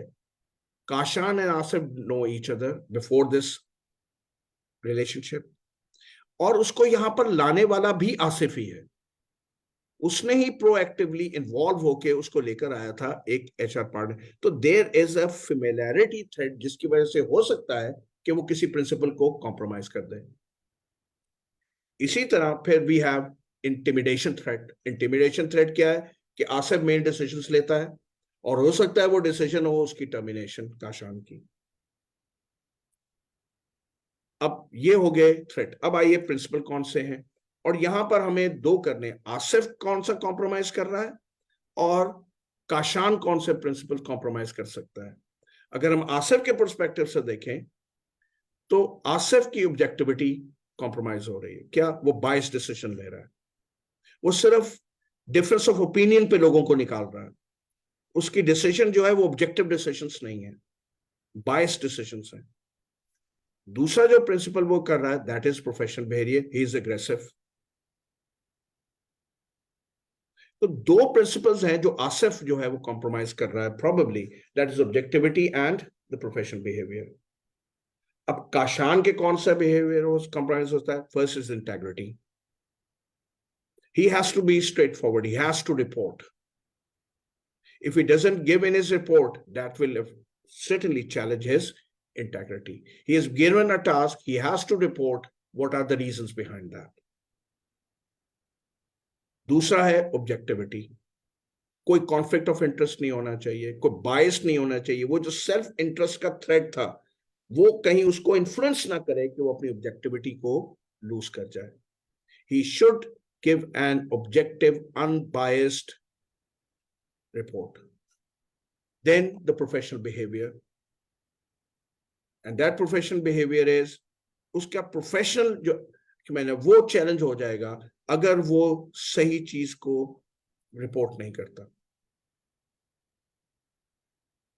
उसको पता है कि उसकी इंफॉर्मेशन का, और नोइंगली उसको ओमिट करना ये उसके प्रोफेशनल बिहेवियर को चैलेंज कर देगा। तो बेटा यहां पर भी आपने देखा कि ये तकरीबन वही एथिकल कंसिडरेशंस आ रही हैं जो यहाँ पर है। अब ये सवाल हमें एक्चुअली डिमांड ही नहीं कर रहा कि वो सेफगार्ड्स क्या होंगे और एक्शंस क्या हैं। उसने सिर्फ ये कहा है कि मैं आइडेंटिफाई कर दो कि प्रिंसिपल्स कौन है। तो यहाँ पर हम उस जुमरे में अब नहीं जाएंगे, उस एरिया में नहीं जाएंगे क्योंकि क्वेश्चन की डिमांड नहीं थी। अब बेटा यहाँ पर मैं अपने सेशन को आज अब एंड करूंगा। आई विल श्योरली इंश्योर कि मैनेजमेंट से मेरी दोबारा भी इसके फौरन बाद बात हो जाए, और जो मैंने एक इन मटेरियल दिया है जिसमें चैप्टर फर्स्ट 9 चैप्टर्स जो हैं वो रिवाइज हो जाएंगे, वो अपलोड कर दिए जाएं उसका link. And secondly those 20 case studies. मेरी आपसे रिक्वेस्ट ये है, प्रैक्टिस कीजिए, प्रैक्टिस करने के बाद व्हाट्सएप के थ्रू इंटरेक्ट कीजिए। I am giving you my contact number, note कर लीजिए। That is 0334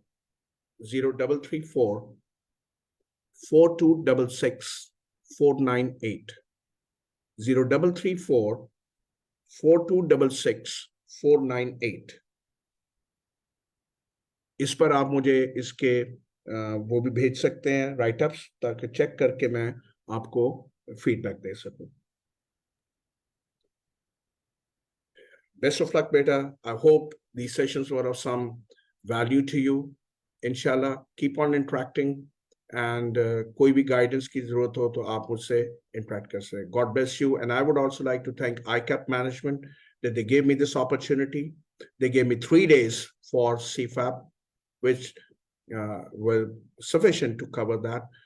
And I'm really grateful to the ICAP management for giving me this opportunity. God bless you. अल्लाह ताला आपका हामी नासिर हो। खुदा हाफिज। Thank you, sir. Thank you very much. Dear students, we have completed the third and the final exam focused revision session of CFAP 3, Strategy and Performance Measurement. The material being used today would be shared using a link under the video of this session on Facebook page, which is icap.cs students. Sir, we would like to express our heartfelt gratitude for your unwavering dedication, extensive knowledge, and tireless efforts in educating and guiding the students. Thank you so much, sir. Sir, as a token of appreciation, we have a certificate and shield for you, and it will be delivered to you soon. Our next session is on MSA 1, Financial Reporting and Assurance, Professional Competence, will be conducted tomorrow from 6:30 p.m. to 9:30 p.m. Till then, take care and Allah Hafiz.